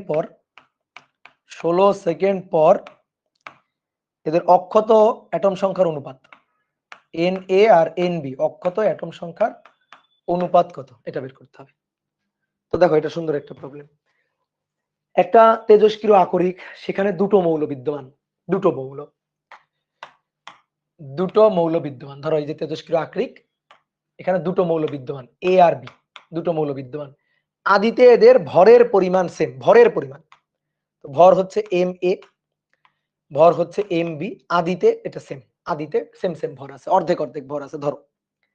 তো বলা হচ্ছে আদিতে এদের ভরের পরিমাণ সেম এবং এদের অর্ধায়ুর রেশিও, অর্ধায়ুর রেশিও, তো অর্ধায়ুর রেশিও সরি অর্ধায়ুর মান 4 সেকেন্ড ও 8 সেকেন্ড যথাক্রমে অর্ধায়ু বলে দিছে। বলা হচ্ছে আণবিক ভরের অনুপাত, আণবিক ভর, আণবিক ভর ক্যাপিটাল লেটার এম দিয়ে আণবিক ভর বোঝানো হচ্ছে এ এর আণবিক ভর বি এর আণবিক ভরের অনুপাত 1/2। তাহলে 16 সেকেন্ড পর অক্ষত অ্যাটমের অনুপাত, এ আর বি এর অক্ষত অ্যাটমের অনুপাতটা কত হবে, অনুপাত চাইছে 16 সেকেন্ড পরে। কি ক্লিয়ার, বোঝা গেছে? তাহলে অক্ষত অ্যাটমের সংখ্যার সূত্র লিখে ফেলি আমরা। অক্ষত অ্যাটমের সংখ্যা এন এ, এটা equal to N A naught E to the power minus lambda A into T, T 16 second. আর এন বি এটা ইকুয়াল টু কি হবে, N B naught, B naught আদি সংখ্যা, বি এর আদি সংখ্যা, E to the power minus lambda B into T, T কিন্তু একই, এই টি কিন্তু 16 সেকেন্ড, এই টি এর মান কিন্তু 16 সেকেন্ড, যে টি ইকুয়াল টু 16 সেকেন্ড পর, এই যে 16 সেকেন্ড, যে টি এর মানটা আমি জানি। এই দুটোকে একটু ভাগ দিয়ে দিই, তো আমরা এই দুটাকে ভাগ দিয়ে দিই। তাহলে ভাগ দিলে দেখো N A by N B ভাগ দিলাম, তাহলে N A naught divided by N B naught, এবার উপরে E to the power minus lambda A T, নিচে ভাগ E to the power minus lambda B into T. Okay, সবাই এবার একটু বোর্ডে তাকায়, হ্যাঁ এটার অনুপাতই তো চাইছে। তাহলে আসো এই পাশটা হিসাব করি। আদিতে তাদের অ্যাটম সংখ্যার রেশিও, আদিতে অ্যাটম সংখ্যার রেশিও। তো আমরা একটা সূত্র জানতাম না, যে মোল সংখ্যা এটা হচ্ছে ভর ভাগ আণবিক ভর, অণুর সংখ্যা বাই অ্যাভোগাড্রো সংখ্যা, মনে পড়ে? অণুর সংখ্যা বাই অ্যাভোগাড্রো সংখ্যা, জানতাম না এটা? তাহলে দেখো তো অ্যাটম সংখ্যা, অতএব এই যে অ্যাটম সংখ্যা এন, এইটা হচ্ছে M into N A divided by আণবিক ভর, ঠিক আছে, ডিভাইডেড বাই আণবিক ভর। কেন এটা লিখছি, আমার এটা লাগবে তো, আমাদের আমাদের তাদের আণবিক ভরের অনুপাত বলা আছে, আদিতে তাদের ভর সংখ্যা সেম বলা আছে, তাহলে এখান থেকে অ্যাটম থেকে ভরে নিয়ে যাইতে হবে, আণবিক ভরে নিয়ে যাইতে হবে, বুঝলা? অ্যাটম সংখ্যা রাখলে হবে না, আমি হিসাব করবো কিভাবে?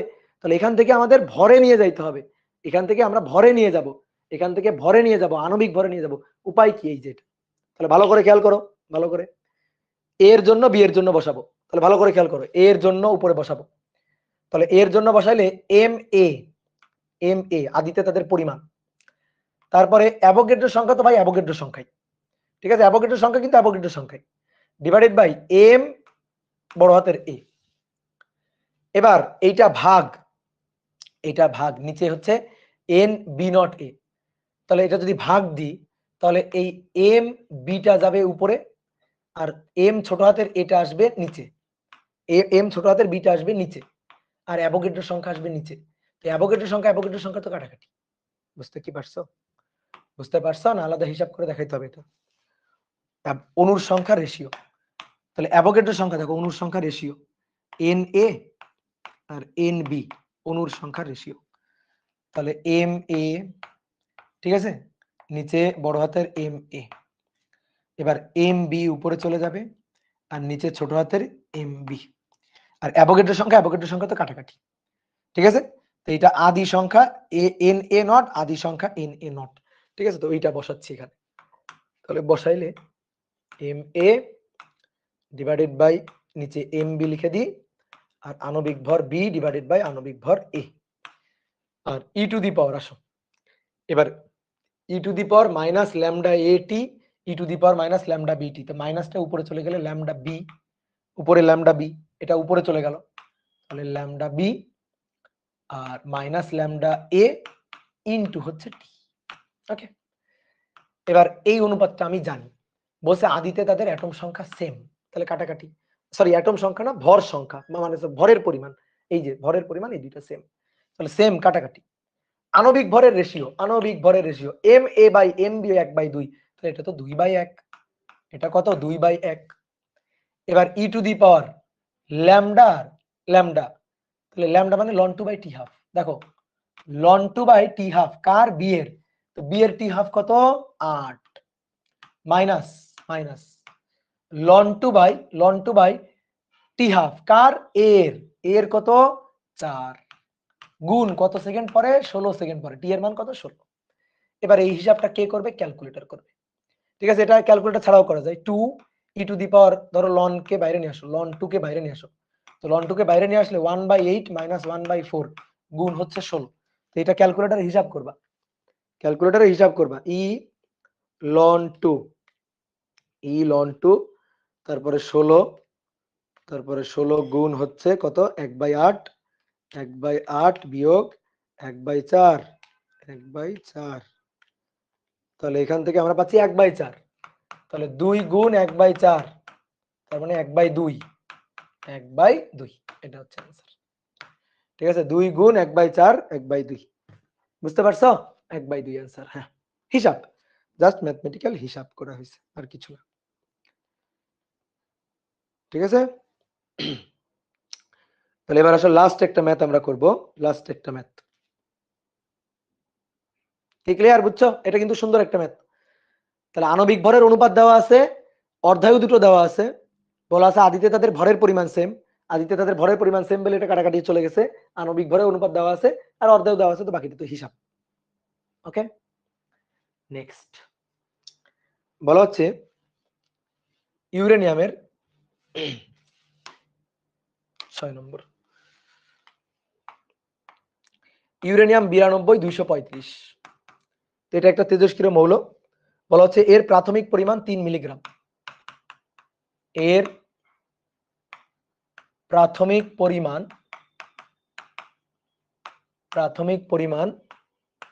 3 মিলিগ্রাম, আর অর্ধায়ু 2.48 ইন্টু 10⁵ ইয়ার, এটা অর্ধায়ু দেওয়া আছে। তো কোশ্চেন দুটো, একটা হচ্ছে ৬২,০০০ বছর পর অবিকৃত ইউরেনিয়াম কতটুকু থাকবে, আর 2 নম্বর ওই সময়, ওই ৬২,০০০ বছর পর, ওই সময়ে অর্থাৎ ওই মুহূর্তে তেজস্ক্রিয় ক্ষয়ের হার, ইউরেনিয়ামের তেজস্ক্রিয় ক্ষয়ের হার ওই সময় ৬২,০০০ বছর পরে গিয়ে তেজস্ক্রিয় ক্ষয়ের হারটা কত। ঠিক আছে, ৬২,০০০ বছর পরে গিয়ে তেজস্ক্রিয় ক্ষয়ের হারটা কত, এটা আমাদের বের করতে হবে। তো চলো দেখি, হিসাব করি। ইউরেনিয়াম আছে 3 মিলিগ্রাম, 3 মিলিগ্রাম এতটুকু পরিমাণ ইউরেনিয়াম আছে, এটা আদি পরিমাণ, আদি পরিমাণ T0। এবার এখান থেকে তেজস্ক্রিয় ক্ষয় হবে কত বছর পর, ৬২,০০০ বছর পর, ক্ষয় হয়ে কতটুকু অবশিষ্ট থাকলো। তাহলে টি হচ্ছে ৬২,০০০ বছর, এত বছর পর অবিকৃত পরিমাণ এন, এটা আমাদের বের করতে বলছে, যেহেতু ভর দেওয়া আছে তাহলে এটা এম বলি, এম আমাদের বের করতে বলছে। তাহলে এটা কি দেওয়া আছে, এটা আমাদের দেওয়া আছে এম নট। তাহলে আসো হিসাব, M equal to M naught E to the power minus lambda T. 1 number হিসাব করছি। তাহলে অবিকৃত পরিমাণ কত সেটা আমাদের বের করতে হবে, অক্ষত কতটুকু থাকবে এটাই তো বের করতে চাইছি। তাহলে এম নট হচ্ছে 3 মিলিগ্রাম, ঠিক আছে 3 মিলিগ্রাম। তো তুমি যদি মিলিগ্রামে অ্যান্সার রাখতে চাও ওকে রাখতে পারো, কোনো সমস্যা নেই, কিন্তু মিলিগ্রামে যদি অ্যান্সার রাখতে চাও তো রাখতে পারো, কোনো সমস্যা নেই। ধরো আমি 3 মিলিগ্রামে রাখবো, e to the power minus lambda ln 2 by T half, ln 2 by T half, T half কত দেওয়া আছে 2.48 ইন্টু 10⁵ এত ইয়ার। ওকে, টি ৬২,০০০ বছর, ৬২,০০০। তাহলে এবার এখান থেকে হিসাব, তাহলে e to the power minus ln 2 গুণ 62000 2.48 এক্সপোনেনশিয়াল ফাংশন 5, যা হবে এর সাথে গুণ হচ্ছে 3, তাহলে 2.5226 আরো আছে এত মিলিগ্রাম, এই যে এত মিলিগ্রাম অবিকৃত থাকবে। কতটুকু ক্ষয় হয়ে যাবে তাহলে 3 থেকে এটা বাদ দিলে ততটুকু ক্ষয় হয়ে যাবে। এবার বলছে ওই সময় ভাঙন রেটটা কেমন, ওই সময় ভাঙনের হারটা কেমন। যে কোনো সময় তেজস্ক্রিয় ভাঙনের হার ওই সময় অক্ষত পরমাণু সংখ্যার সমানুপাতিক। তাহলে ওই সময়ে বিভাজন রেটটা চাইছে, এই যে ৬২,০০০ বছর পর এইখান থেকে সেকেন্ডে কত ডিপিএস ক্ষয় হচ্ছে আর কি, এটা আমাদের বের করতে বলছে। ওই সময়ের বিভাজন রেটটা বের করতে বলছে, ওই সময়ের বিভাজন রেট ডিএনডিটি, ওই সময়ের বিভাজন রেটটা। তো এই সময়ের বিভাজন রেটটা বের করব এই সময়ের অক্ষত পরমাণু সংখ্যার এন এর সমানুপাতিক। তাহলে 2 নম্বর আসো, ডিএনডিটি বের করব। তো ডিএনডিটি এটা ইকুয়াল টু কি মাইনাস ল্যামডা এন। তো আমরা শুধু মানের বিবেচনায় মাইনাসকে ফেলে দিয়ে ল্যামডা এন এটা হিসাব করব। তো ডিএনডিটি আমাদের হার লাগবে, ডিএনডিটি হার ল্যামডা হচ্ছে ln 2/t হাফ, ঠিক আছে, ল্যামডা হচ্ছে ln 2/t হাফ, এন হচ্ছে অক্ষত পরমাণু সংখ্যা। তো কত গ্রাম কত মিলিগ্রাম 2 পয়েন্ট এত মিলিগ্রাম, এত মিলিগ্রাম অক্ষত আছে, এইখানে কতগুলো অ্যাটম আছে সেটা বের করতে হবে। তো কি সূত্র ছিল, মোল সংখ্যা ভর ভাগ আণবিক ভর আর অ্যাটম সংখ্যা ডিভাইডেড বাই অ্যাভোগাড্রো সংখ্যা। তাহলে অতএব অ্যাটম সংখ্যা সমান সমান কত, ভর ইনটু আণবিক ভর, ভর ইনটু অ্যাভোগাড্রো সংখ্যা ডিভাইডেড বাই আণবিক ভর। নাও এবার মান বসাই দিলে কাজ শেষ। মান বসাই দিলাম, উপরে ln 2, নিচে কত টি হাফ অর্ধায়ু, আসো অর্ধায়ু বসাই, এই যে এত বছর অর্ধায়ু। তাহলে 2.48 into 10 to the power 5 into 10 to the power 5, এটা ইয়ার। দেখো একটু থামো, মাথা ঠান্ডা করো, দেখো এম মিলিগ্রাম, তাহলে 2.52 দেখো আমি একটু সরাই নিয়ে আসি এই পাশে, এখানে ঝড় বৃষ্টি হওয়ার সম্ভাবনা আছে, একটু সরাই নিয়ে আসি এদিকে।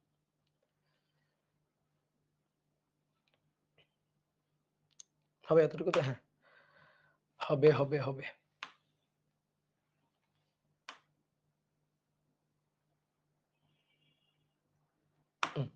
একটু সরাই নিয়ে আসলাম হিসাব করার জন্য আর কি।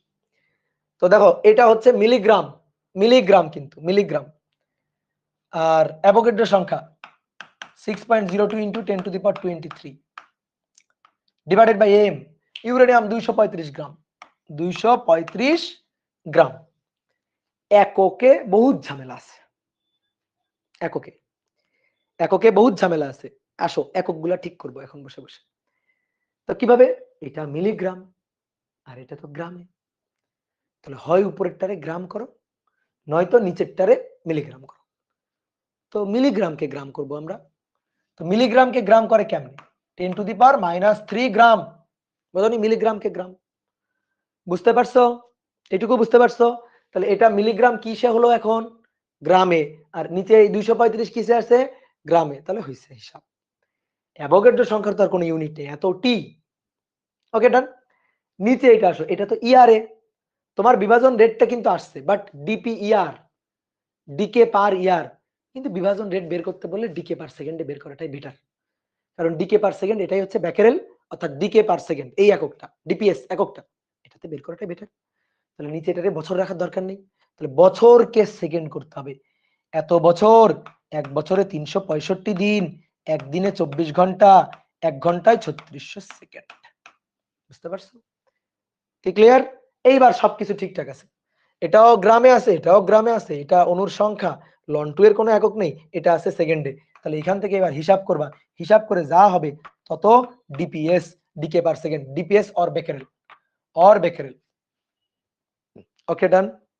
বলো কারো কোনো সুচিন্তিত মতামত যদি দেওয়ার ইচ্ছা হয় বলো, দেখি ফেসবুক বাসীরা কি করে। অ্যাকশন নিডেড, ওকে, বুঝতে পারছো। তাহলে দেখতে দেখতে আমরা 1 ঘন্টা পড়ে ফেলছি। তেজস্ক্রিয় বিভাজনের ক্ষয়সূত্রের যাবতীয় যত ম্যাথ ছিল বইয়ের কোনায় চিপাই চাপাই যেখানে যা ছিল সবই করে দিলাম, ঠিক আছে। খুবই আনকমন ম্যাথ, তুমি হয়তো 2-1টা হয়তো পাইতে পারো, বাট তাও আনকমন হবে না, একটু চিন্তা ভাবনা করে হিসাব নিকাশ করলে প্রশ্নের অ্যান্সার তুমি সহজেই করতে পারবা। কি কথা কি ক্লিয়ার, বুঝতে পারছি। তাহলে তেজস্ক্রিয় ক্ষয়সূত্র রিলেটেড আলোচনা এখানেই শেষ। ম্যাথ কিন্তু হতে পারে, আরো ম্যাথ দেওয়া যাইতে পারে, ঠিক আছে, সেটা আমি দিতে পারবো, বাট আপাতত এটুকু যথেষ্ট তোমার, ঠিক আছে। অনেক করছি। এটা যা করলাম তা দিয়ে মনে করো তোমার ইঞ্জিনিয়ারিং কোশ্চেন ব্যাংক সলভ করা যাবে, প্র্যাকটিস প্রবলেম সলভ করা যাবে, ঠিক আছে, প্র্যাকটিস শিট সলভ করা যাবে, তারপরে যে কোনো বইয়ের প্রবলেম গুলাই তুমি সলভ করতে পারবা। তেজস্ক্রিয় ক্ষয়সূত্র কিন্তু এই অধ্যায়ের সবচেয়ে ইম্পর্টেন্ট টপিক। ওকে, ডান। নেক্সট এবার আমরা আরেকটা ছোট্ট টপিক পড়বো, এটা পড়তে বেশিক্ষণ লাগবে না। সেটা হচ্ছে এই যে তেজস্ক্রিয় ক্ষয়ে যে আলফা বিটা গামা রশ্মি নির্গত হয় না, এই আলফা বিটা গামা রশ্মি নির্গত হওয়ার এই বিক্রিয়াগুলো আমরা একটু লিখবো বুঝে বুঝে। তাহলে লিখো তেজস্ক্রিয় বিক্রিয়া সমূহ। তেজস্ক্রিয় বিক্রিয়া, এই তেজস্ক্রিয় বিক্রিয়াগুলো কিভাবে সংগঠিত হয় এর হিসাব নিকাশগুলো আমরা একটু করতে চাই। তাহলে তাকাও, বোর্ডে তাকাও। তেজস্ক্রিয় বিক্রিয়া সাধারণত 3 ধরনের রশ্মি নির্গত হয়, আলফা রশ্মি, বিটা রশ্মি, গামা রশ্মি। তো আলফা নির্গত হওয়া, ধরো একটা আলফা রশ্মি নির্গত হলো, একটা বিটা রশ্মি নির্গত হলো, বা কোনো একটা অ্যাটমের নিউক্লিয়াসকে আমি একটা আলফা কণা দিয়ে হিট করলাম। তো এইগুলার বিক্রিয়ার সমীকরণগুলো আমরা কেমন ভাবে লিখবো? এই তেজস্ক্রিয় যে ঘটনাগুলো এগুলার সমীকরণ আমরা একটু লিখতে চাই। তো তার জন্য তোমার 3টার সংকেত ভালো করে বুঝতে হবে, আলফা বিটা গামার সংকেত ভালো করে বুঝতে হবে। তো আসো প্রথমে আমরা সংকেতগুলো একটু লিখি। আলফা কণা, আলফা পার্টিকেল, আলফা কণা হচ্ছে হিলিয়াম নিউক্লিয়াস, হিলিয়াম নিউক্লিয়াস হচ্ছে আলফা কণা। আমরা এই যে রাদারফোর্ডের আলফা কণা বিক্ষেপণ পড়ছিলাম না, হিলিয়াম নিউক্লিয়াস মানে আলফা কণা। হিলিয়ামের পারমাণবিক সংখ্যা কত? 2, আর ভর সংখ্যা কত? 4।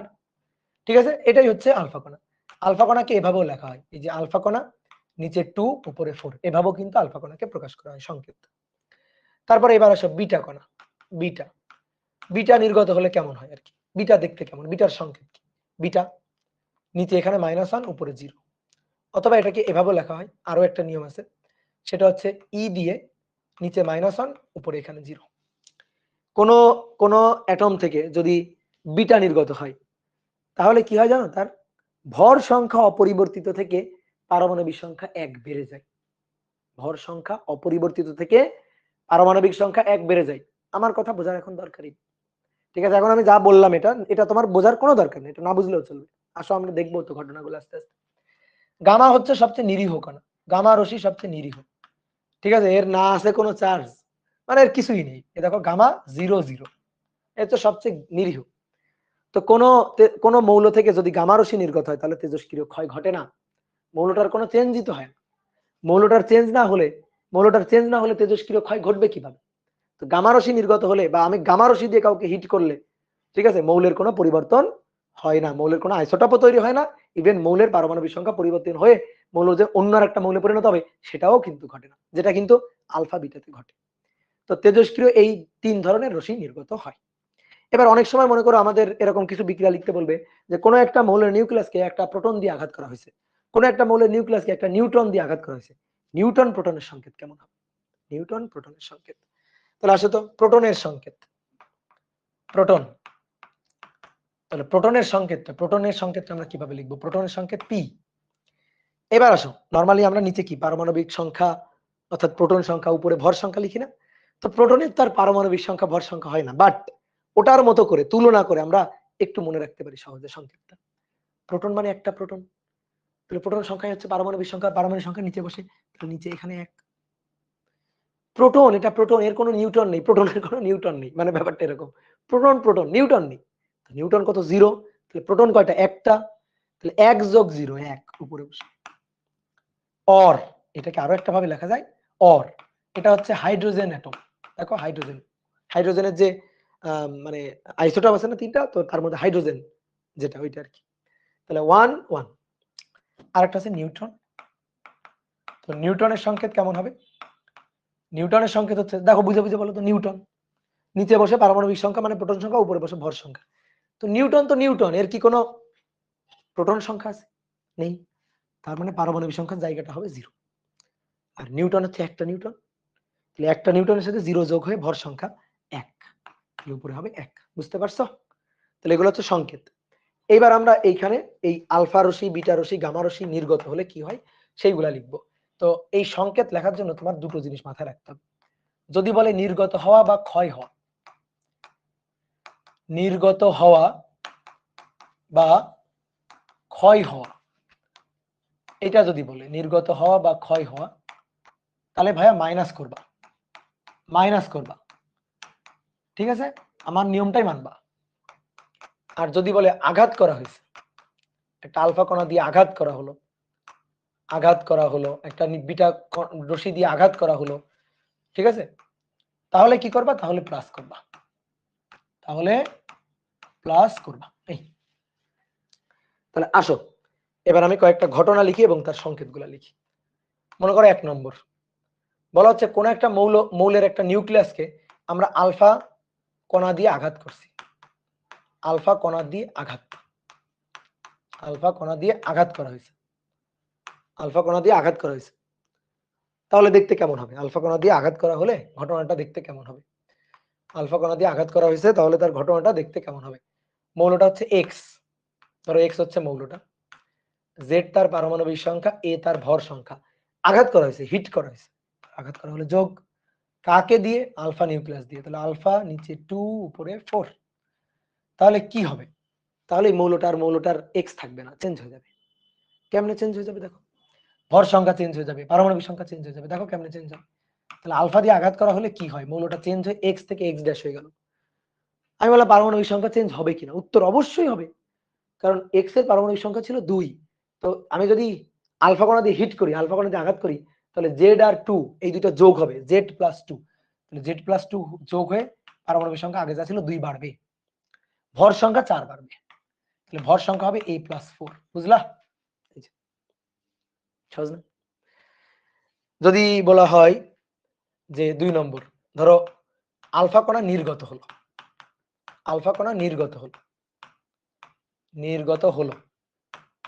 ঠিক আছে, এটা যদি বলা হয়, তাহলে আসো এটা আঁকি একটু।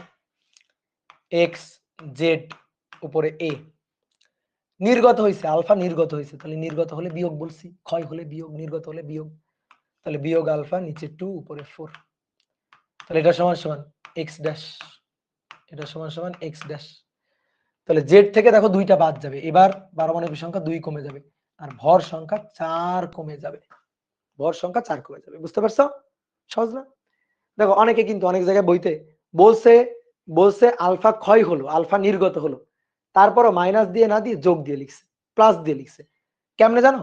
এ এক্স জেড সমান সমান x dash a minus 4 Z minus 2, এটারে ওই পাশে নিয়ে গিয়ে প্লাস আকারে লিখছে। কোনো সমস্যা আছে? একই তো কথা, ঠিক আছে, একই তো কথা। কিন্তু তুমি সব নিয়ম মাথায় রাখবা না, ঠিক আছে, তুমি একটা নিয়মই মাথায় রাখবা, আমরা সবসময় এই পাশেই যোগ বিয়োগ করব, আঘাত করা হলে যোগ করব, নির্গত বা ক্ষয় হলে বিয়োগ করব, দুনিয়ার সবচেয়ে সহজ নিয়ম। তারপরে তোমার যদি এই পাশাপাশ করে লিখতে ইচ্ছা হয় তা তুমি যত খুশি লিখো, কিন্তু হিসাবটা এইভাবে করবা। তাহলে দেখো এই লাইনটাকে ভাই এইভাবে লেখা হইতে পারে, তো এইভাবে লেখা হইলে ঘাবড়ে যাবা না।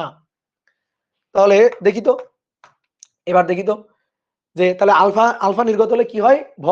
ভর 4 কমে যাবে, পারমাণবিক সংখ্যা 2 কমে যাবে। আলফা দিয়ে আঘাত করলে কি হয়? ভর 4 বেড়ে যাবে, পারমাণবিক সংখ্যা 2 বেড়ে যাবে।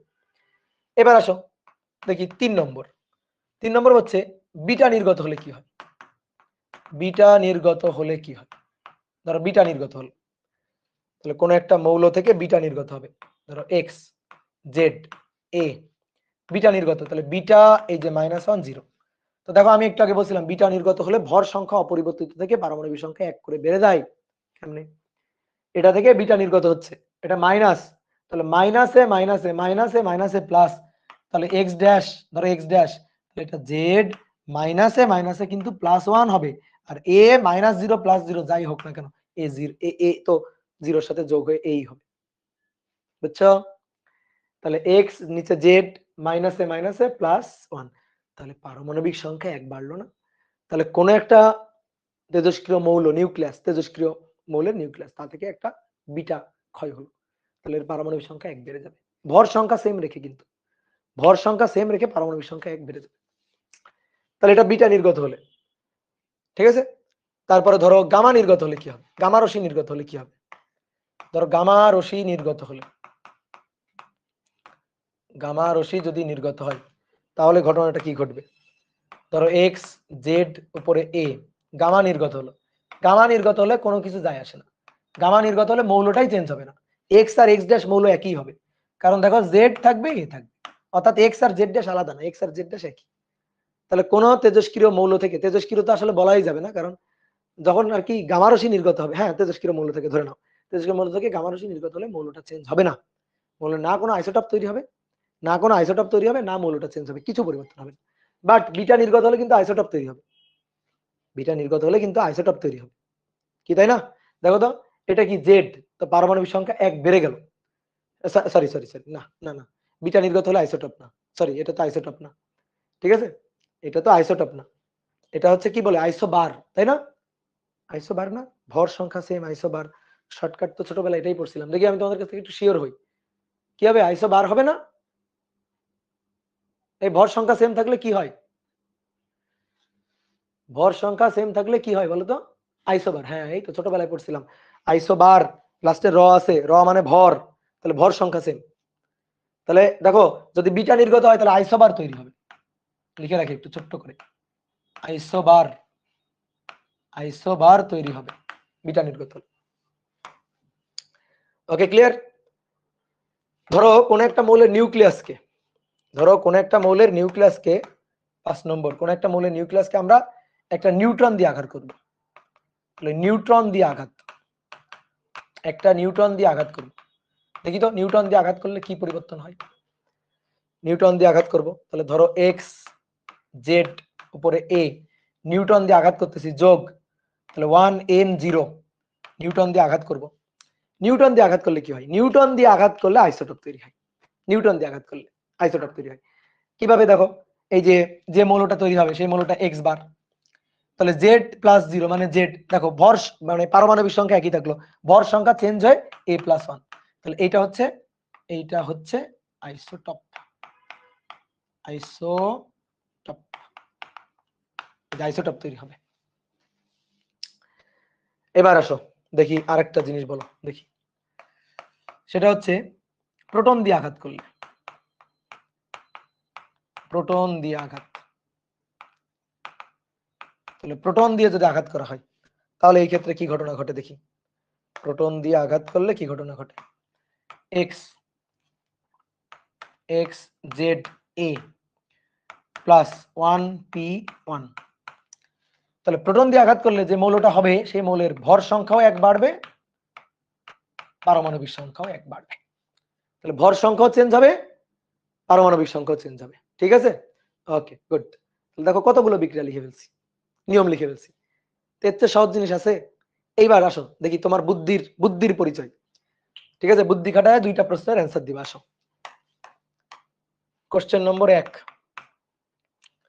বলা হচ্ছে এ একটা মৌল যার পারমাণবিক সংখ্যা 86 আর ভর সংখ্যা 222, এই এ মৌলটা থেকে তেজস্ক্রিয় ক্ষয় হয়ে আলফা বিটা ক্ষয় হয়ে, ঠিক আছে, আলফা বিটা ক্ষয় হয়ে বি মৌলে পরিণত হয়েছে, যার পারমাণবিক ভর হচ্ছে 84 আর ভর সংখ্যা হচ্ছে 210, তো আলফা ক্ষয় বিটা ক্ষয়, এই যে আলফা ক্ষয় সাথে সাথে বিটাও ক্ষয় হয়েছে, আলফা ক্ষয় বিটা ক্ষয় এর মাধ্যমে এতে পরিণত হয়েছে।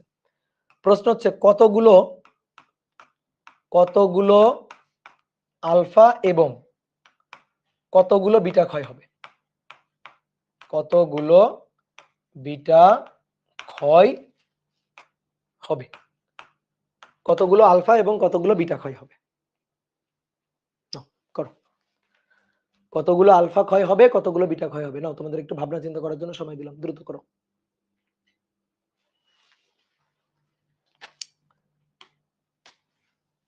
করছো? কতগুলো আলফা কতগুলো বিটা ক্ষয় হবে, আসো দেখি করি, খুবই সহজ, খুবই সহজ, এ 86 222, এখান থেকে আলফা ক্ষয়, তাহলে আলফা ক্ষয় মানে বিয়োগ, আলফা নিচে 2 উপরে 4, বিটা ক্ষয় বিটা নিচে -1 উপরে 0, তাহলে এই ক্ষয় হয়ে পরিণত হয়েছে বি মৌলে, যার পারমাণবিক সংখ্যা হচ্ছে 84 এবং ভর সংখ্যা হচ্ছে 210। এবার সবাই একটু বোর্ডে তাকাও, দেখো, ঠিক আছে, এটা হচ্ছে গুগলি টাইপ, মিলাইতে হবে, বুদ্ধি খাটাইতে হবে, 222 ভর সংখ্যা 222 থেকে 210 বানাতে হবে, 222 থেকে 210 বানাতে হবে, তো 222 থেকে 210 বানাতে গেলে 12 ছেড়ে দিতে হবে, 12 বাদ দিতে হবে, তাহলে ভর সংখ্যা 12 বাদ দিতে হবে। দেখো বিটার ভর সংখ্যা হচ্ছে 0। তাহলে এই যে 222 থেকে যে 210 হলো, এই পরিবর্তনে এই যে বিটা এর কোনো প্রভাব নেই। ভর সংখ্যার পরিবর্তনে বিটার কোনো প্রভাব নেই, কারণ এটা তো 0। তাহলে ও না পারবে কমাইতে 222 থেকে, না পারবে 1 কমাইতে, না পারবে 1 বাড়াইতে। তাহলে বিটার কোনো প্রভাব নেই। তাহলে 222 থেকে 210 কে করছে? একমাত্র আলফা করতে পারবে, কারণ দেখো আলফার উপরে এখানে 4 আছে। তাহলে 222 থেকে 210 করতে হবে, 12 কমাইতে হবে। একটা আলফা 4 কমাইতে পারে, -4, 4 কমাইতে পারে একটা আলফা। তাহলে কয়টা আলফা 12 কমাইতে পারে? তাহলে এই যে দেখো, এই যে 12 আছে না, একে ভাগ দিয়ে দিই 4 দিয়ে, 4 দিয়ে ভাগ দিই। তাহলে 4 দিয়ে ভাগ দিলে এই যে 3, তাহলে 3টা আলফা কণা। বুঝলা? তাহলে সামনে এবার বসাই দিই 3 বসাই দিলাম। এইবার আসো নিচে ভর সংখ্যার জায়গাটা মিলাবো। ভর সংখ্যার জায়গাটা মিলাইতে হবে এবার। আচ্ছা আসো নিচে 86, দেখো 86 থেকে বিয়োগ 3 দুগুণে 6, 86 থেকে বিয়োগ 3 দুগুণে 6, ঠিক আছে 6। এইবার মাইনাসে মাইনাসে প্লাস প্লাস, এই দেখো মাইনাসে মাইনাসে প্লাস, কত 1, একটা বিটা কত দিচ্ছে? 1 দিচ্ছে একটা বিটা দিয়ে। তাহলে কত হইল? দেখো দিয়ে আমার কত হইল, 86 থেকে 6 বিয়োগ গেল 80 আর যোগ 1, 81, কিন্তু বানাইতে হবে 84। তাহলে দেখো 86 থেকে 6 বাদ গেল 80, 80, এই প্লাস একটা আপাতত বাদ দিই। 86 থেকে 6 বাদ গেল, তাহলে 80, এখানে আছে কত? 80। আমার তো বানাইতে হবে 84, তার মানে আমার আরো 4 যোগ করা লাগবে, আরো 4 যোগ করা লাগবে। তাহলে যোগ 4, এই যে যোগ 4 দিতে হবে আরো, ঠিক আছে যোগ 4 দিতে হবে। তো এই যে যোগ 4 কে দিবে? এই যে বিটা দিবে, মাইনাসে মাইনাসে প্লাস 1। তো একটা বিটা দিচ্ছে মাইনাসে মাইনাসে প্লাস 1, দুইটা বিটা মাইনাসে মাইনাসে প্লাস আরো একটা 1, তিনটা বিটা আরো একটা 1, চারটা বিটা আরো একটা 1, তাহলে 4 হবে এখানে। এবার মিলাও, দেখো এবার মিলে গেছে। এই যে তার মাইনাসে মাইনাসে প্লাস 4 সমান সমান ওই পাশে গিয়ে 84 হয়েছে। বলো তাহলে আলফা কণা 3টা আর বিটা কণা 4টা, ঠিক আছে। ওকে ডান, বলো ডান কিনা। এবার আসো আরেকটা প্রশ্নের অ্যান্সার দাও দেখি তোমরা।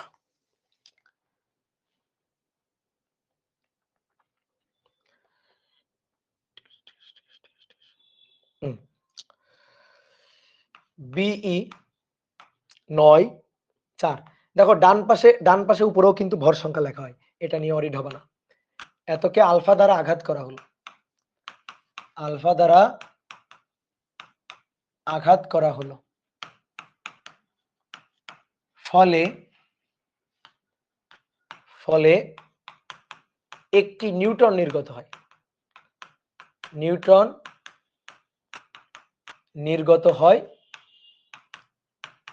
ও একটি নিউটন নির্গত হয় ও অপর একটি মৌলে পরিণত হয়, ও অপর একটি মৌলে পরিণত হয়। মৌলটির সংকেত কি করো দেখি নিজেরা। মৌলটির সংকেত, মৌলটার সংকেত নির্ণয় করতে হবে, করো নাও।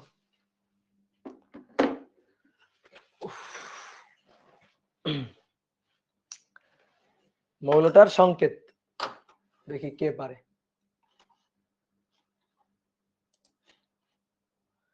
তুর্য সরকার প্রিন্স বলছে কার্বন, তুর্য সরকার প্রিন্স বলছে কার্বন, তাজিন মুন তাবাসসুম বলছে কার্বন, শরবিন আহমেদ বলছে কার্বন।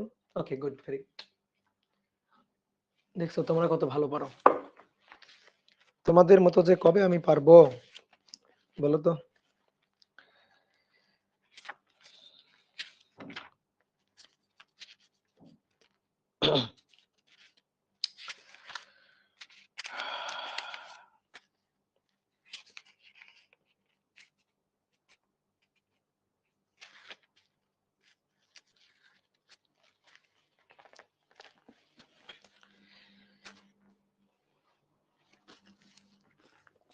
বলো পারা যাবে?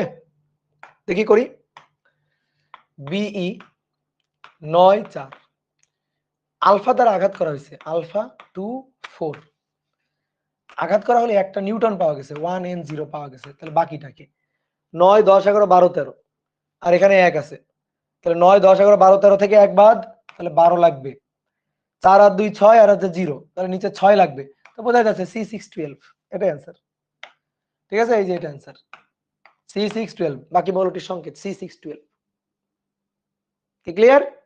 ওকে, নেক্সট আসো, এবার খালি ঘর পূরণ করো। ঠিক আছে, এবার হচ্ছে শূন্য স্থান পূরণ। শূন্য স্থান পূরণ কবে করছো? ছোটবেলায়, তাই না? ক্লাস 2 তে। তো এখন আবার শূন্য স্থান পূরণ করতে হবে। শূন্য স্থান পূরণ ফেরত আসছে আবার। কই রাখলাম ফোন দেখি। শূন্য স্থান পূরণ,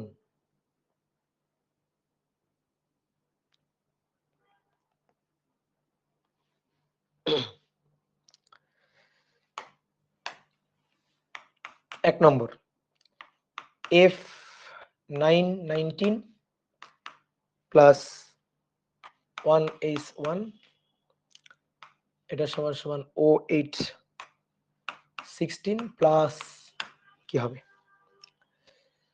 2 নম্বর Mg25 উপরে নিচে 12 যোগ এই যে খালি ঘর, তারপরে 22 Na11 plus 4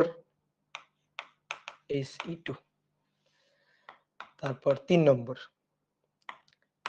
Al28 13 plus helium, তারপরে P30 15 প্লাস কত হবে? ঠিক আছে, এই যে শূন্য স্থান পূরণ। তাহলে তোমরা একটু করতে লাগো, আমি এখানে আরেকটা প্রশ্ন একটু লিখি, তোমরা এটা একটু লিখতে লাগো।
প্রোটেক্টিনিয়ামের প্রোটন সংখ্যা,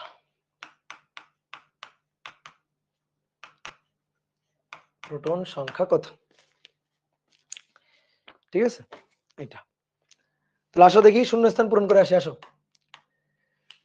9 আর 1 10, 8, 2 লাগবে, 2 লাগবে, 2, 9 19 আর 1 20, 16 বাদ 4 লাগবে, helium, alpha particle, alpha particle বা হিলিয়াম। ওকে, এখানে আলফা পার্টিকেলও লিখতে পারো, কোনো সমস্যা নেই। 12 11 2, 11 আর 2 13, 1 লাগবে। 22 আর 4 26, 25, 1 লাগবে। ওকে, তাহলে হাইড্রোজেন বা প্রোটন। তারপরে 13 আর 2, 13 14 15, 15, 0 লাগবে। 28 আর 4 28, 29 30 31 32, 30, 2 লাগবে। এইবার কোনটা? এটা কোনটা? এটা আবার কোনটা? 2 আর 0, এটা তো জীবনে চিনি না, এটা তো চিনি না। চিনি, এটার চিনি, চিনি, এটারে এইভাবে চিনি। দেখো 1, এখানে 1 বসাও, সামনে 2 বসাও, তাহলে 1 n 0 সামনে 2, অর্থাৎ 2টা নিউট্রন। 2টা নিউট্রন, বুঝতে পারছো? এখানে 2 লাগতেছে, তার মানে 2টা নিউট্রন, 2টা নিউটন নির্গত হচ্ছে। কি ক্লিয়ার? এবার দেখো পাশে আরেকটা চিত্র দেওয়া আছে, এটা আমাদের ইসাক স্যারের বইয়ের এমসিকিউ। ইউরেনিয়াম 238 আর 92, এটার একটা আলফা ক্ষয় হচ্ছে, তারপর একটা বিটা ক্ষয় হয়ে আলটিমেটলি যে মৌলটা তৈরি হচ্ছে সেটা হচ্ছে প্রোটেক্টিনিয়াম। তো বলা হচ্ছে এই যে প্রোটেক্টিনিয়াম, এই যে মৌলটা, এই মৌলটার প্রোটন সংখ্যা কত হবে? প্রোটন সংখ্যা কত হবে? আসো হিসাব নিকাশ করি। তাহলে আলফা ক্ষয় মানে 4 4, আলফা ক্ষয় এখানে লিখি 4, এই যে আলফা 2, তাহলে 238 ক্ষয় হচ্ছে, বিয়োগ যাচ্ছে, বিয়োগ, এই যে বিয়োগ যাবে, ক্ষয় নির্গত হচ্ছে, আমি কিন্তু হিট করি না, তীর চিহ্ন দেখো, বিয়োগ যাবে। 238 থেকে 4 বাদ দাও, ঠিক আছে, 238 থেকে 4 বাদ দাও, তাহলে কত হলো? 234। আর 92 থেকে 2 বাদ দাও, কত হবে? 90। এবার এটা থেকে আবার মাইনাস একটা বিটা, তাহলে বিটা, এই যে আসো বিটা, নিচে হচ্ছে -1 আর উপরে হচ্ছে 0, তাহলে মাইনাসে মাইনাসে প্লাস হবে, তাহলে 90 মাইনাসে মাইনাসে প্লাস, এটা হবে 91 আর ওটা হবে 234। ঠিক আছে, তাহলে কত হবে অ্যান্সার? কত হবে অ্যান্সার? হবে প্রোটন সংখ্যা কত? প্রোটন সংখ্যা 91, প্রোটন সংখ্যা 91। তো সব আমাদের বইয়ে ঘুরে ফিরে এরকম প্রবলেম। তো মোটামুটি আমাদের লেকচার শেষ। তো দেখি আমি একটু ইসাক স্যারের বইটা একটু একবার উল্টাই, দেখি যদি নতুন কিছু পাই তোমাদের করে দিচ্ছি।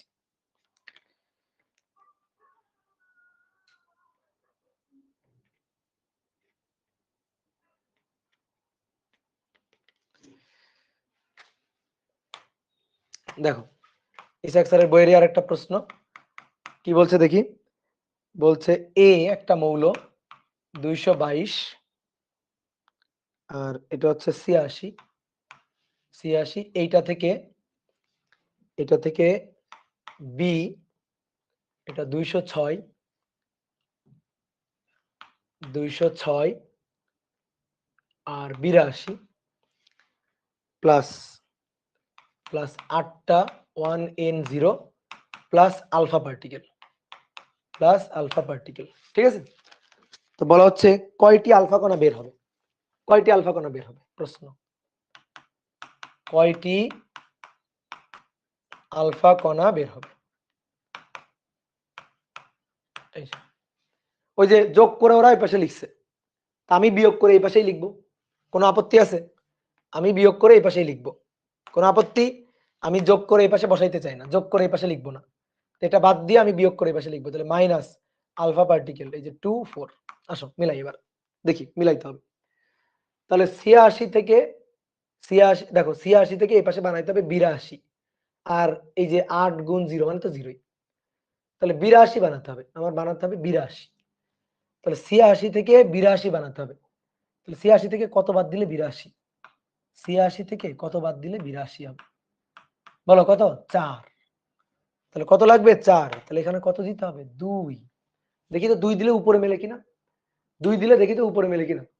তাহলে 222 বিয়োগ হচ্ছে 4 দুগুণে 8, তাহলে উপরে মেলে কিনা? 222 বিয়োগ হচ্ছে 4 দুগুণে 8, ঠিক আছে, 4 দুগুণে 8, তাহলে 222 আর 8, আর ওই পাশে কত দেখি তো, ওই পাশে 206 যোগ 8, 206, 206 যোগ 8, তাহলে হলো দেখো তো 222 বিয়োগ, 222 বিয়োগ কত, ক্যালকুলেটর নিয়ে করি, 222 বিয়োগ 8, 214 হলো, 214, আর ওপাশে দেখি 206 যোগ 8, 214, মিলে গেছে, মিল গায়া, মিলে গেছে, মিলছে কি? ক্লিয়ার? তাহলে কয়টা, কয়টা কয়টা কয়টা কয়টা? দুইটা, দুইটা, ঠিক আছে, দুইটা, দুইটা হলো। কি ক্লিয়ার? বলো। নিচের মৌলটি, নিচের এক্স নিউক্লিয়াসটি শনাক্ত করো।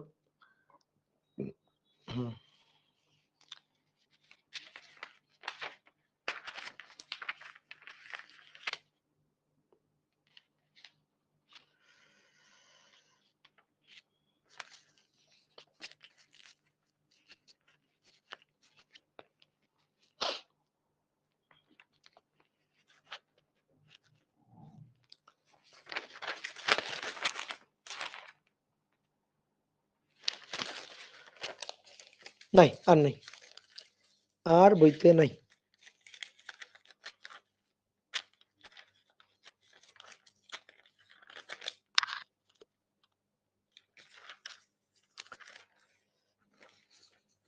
তাহলে আর বইতে নাই, নাই মানে নাই,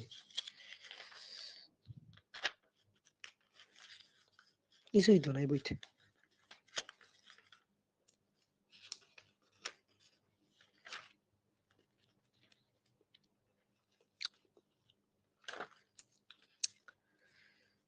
ওকে ওকে ওকে,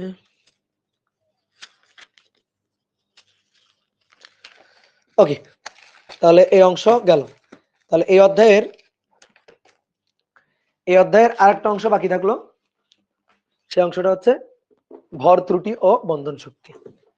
এই অংশটা তাহলে নেক্সট দিন আমরা পড়ে ফেলবো, ঠিক আছে ভাই?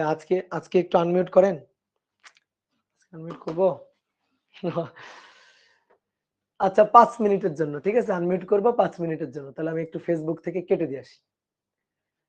এমআইটি এর কোশ্চেন সলভ করান। এই এমআইটি এর কোশ্চেন এখানে যা আছে সলভ করাইছি, সমস্যা নেই। এমআইটি এর কোশ্চেন সলভ এখন পড়া উচিত সারাদিন, কি এত ঘন্টা পড়তে হবে নাকি প্রাইভেট এত ঘন্টার বেশি পড়তে হবে? এই মোয়ে মোয়ে কি, এখানে একজন কমেন্ট করছে মোয়ে মোয়ে, মোয়ে মোয়ে কি জিনিস? এই আরিয়ান আহাদ বলছে ছুটি দেন, ছুটি তো ভাই, এটা কি লাস্ট ক্লাস না? আজকে লাস্ট ক্লাস না, আরেকটা ক্লাস দিব, আরেকটা ক্লাস দিব, আরেকটা ক্লাস পরে লাস্ট ক্লাস, বুঝছো?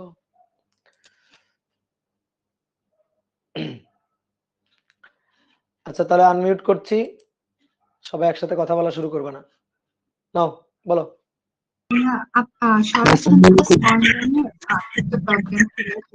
ওইখানে এই যে সূর্য ঘড়ি যদি আমি চিন্তা করি, কোনো ম্যাথ না, মানে এমনিতে হচ্ছে সূর্য ঘড়ি যদি একটা ছায়া দিয়ে চিন্তা করি, তাহলে ওই সূর্য টাইমটা কি আমরা ভাইয়া সরলচন্দ্রিকা স্পন্দনের সময়ের যে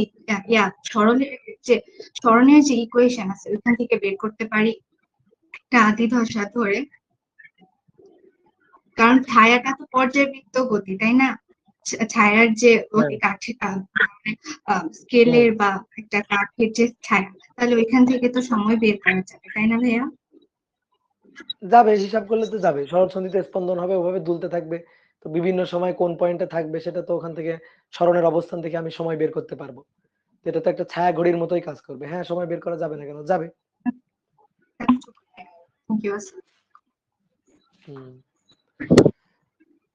ভাই এই প্রোটন যদি না মেলে, এই প্রোটন যদি না মেলে, এইবার তো মিলে গেছে। হ্যাঁ, কিন্তু যদি না মেলে তাহলে কি হবে? না মিললে তো হবে না, না মিললে টিচারের মাথা নষ্ট হয়ে গেছে, বুঝতে পারছো? টিচার এমন ভাবে ম্যাথ সাজাইছে, মেলে নাই, তাহলে হলো? তাহলে তো কোশ্চেনই ঠিক নেই, মিলাইতে হবে তো, এত সুন্দর করে দিতে হবে তো। আসসালামু আলাইকুম দাদা। যদি সুন্দর করে না দেয় তাহলে কি এই যে মানে সুন্দর করে না দিলে, সুন্দর করে না দিলে টিচারকে ধরবা যে আপনি কেন সুন্দর করে দেন নাই, এই কোশ্চেনে ভুল আছে। মানে দুইটা আননোন, দুইটা ইকুয়েশন কিভাবে বের করব না? বুঝলাম না। মানে হচ্ছে আমার তো ধরেন আলফা আর বিটা দুইটা বের হয়েছে, নির্গত হয়েছে, তাহলে কয়টা হয়েছে তো আমি জানি না, দুইটার পরিমাণ, তাহলে এর পরিমাণ পরে এভাবে দুইটা ইকুয়েশন আসবে, একটা ভরের থেকে আসবে, আরেকটা হচ্ছে ইয়ার থেকে আসবে, কি বলে ওই যে প্রোটন সংখ্যা থেকে আসবে, ওইভাবেও তো বের করা যায়। ইকুয়েশন আসবে? এরকম কি ইকুয়েশন আসবে? ইকুয়েশন মেবি আসবে না, একটু দেখো ভালো করে। দেখছি তো ভাই, এভাবেই করছি। বলো নেক্সট। ভাইয়া দাদা এরপরে কোন টপিকটা শুরু করবেন? এ দেখি তোমাদের কার কোথায় বাড়ি শুনি, বলো, এক একজন পরিচয় দাও, কথা ভাই বলার আমি আগে পরিচয় দাও। কিশোরগঞ্জ ভাই। নাজমুল হাসান বলো। দাদা শ্রীমঙ্গল থেকে। দাদা কুমিল্লা থেকে। দাদা রাজশাহী থেকে। দাদা কিশোরগঞ্জ থেকে। দাদা মালদা থেকে। দাদা ফেনী থেকে। দাদা যশোর থেকে। দাদা আপনার গ্রামের বাড়ি কোথায়? ঠাকুরগাঁ থেকে।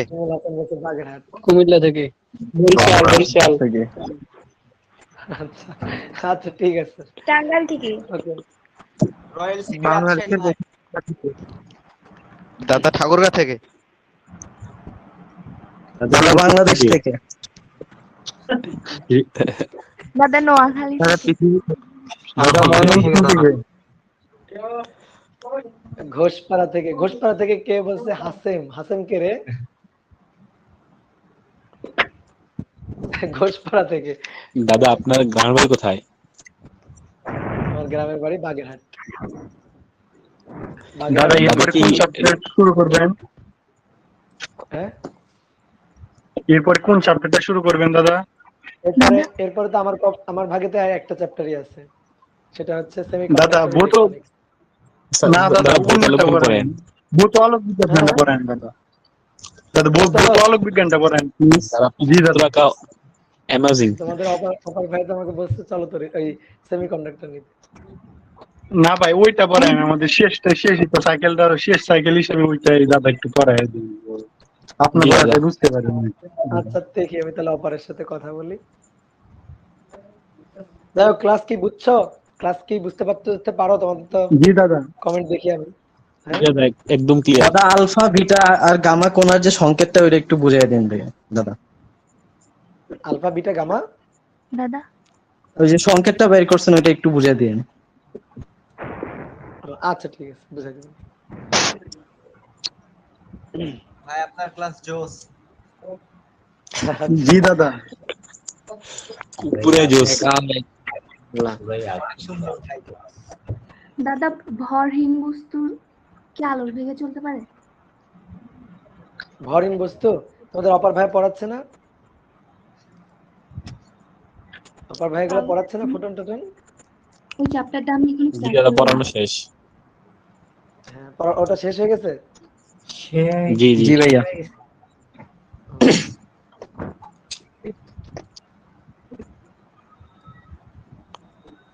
দাদা ভাইয়া ভূত আলোক বিজ্ঞান হ্যাঁ, অপার ভাই শুরু করবেন, আপনি শুরু করে দেন দাদা। আমি তো অপার ভাই শুরু করে দেব। ভাই যেটা বড় ওটা আপনি শুরু করেন, আপনার ক্লাস বেশি চাই। জি দাদা। দাদা আপনার ক্লাস বেশি চাই আমরা। আপনাকে এমনিতেই দাদা অনেক কম পাইছি দাদা। হ্যাঁ, আমাকে কম পাইছো, আমি তো আসলামই পরে, তাই না? ম্যাথ করি দৈনিক অপূর্ব দাদা সৈনিক। না, আমরা অভিদাতা সৈনিক। না দাদা আপনার Okay, সৈনিক। তাহলে ঠিক আছে, আজকে এখানেই রাখি। হ্যাঁ, আমার আবার কালকে নাকি ম্যারেজ দাদা কয়টা ক্লাস লাগবে? দাদা, একটা প্রশ্ন ছিল। এই অধ্যায় শেষ করতে আর একটা ক্লাস লাগবে।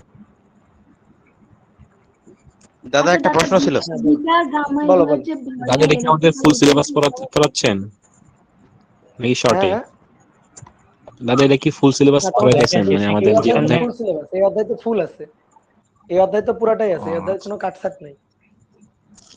দাদা আপনি কি ম্যারিড দাদা?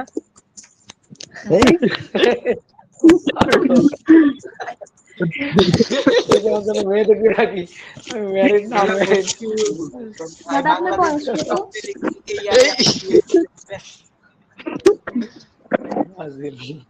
আপনার বয়স কত দাদা? আমার বয়স নাই, আমার বয়স 18। রাখি এখন আর কথা নাই, এদের কাজের কথা।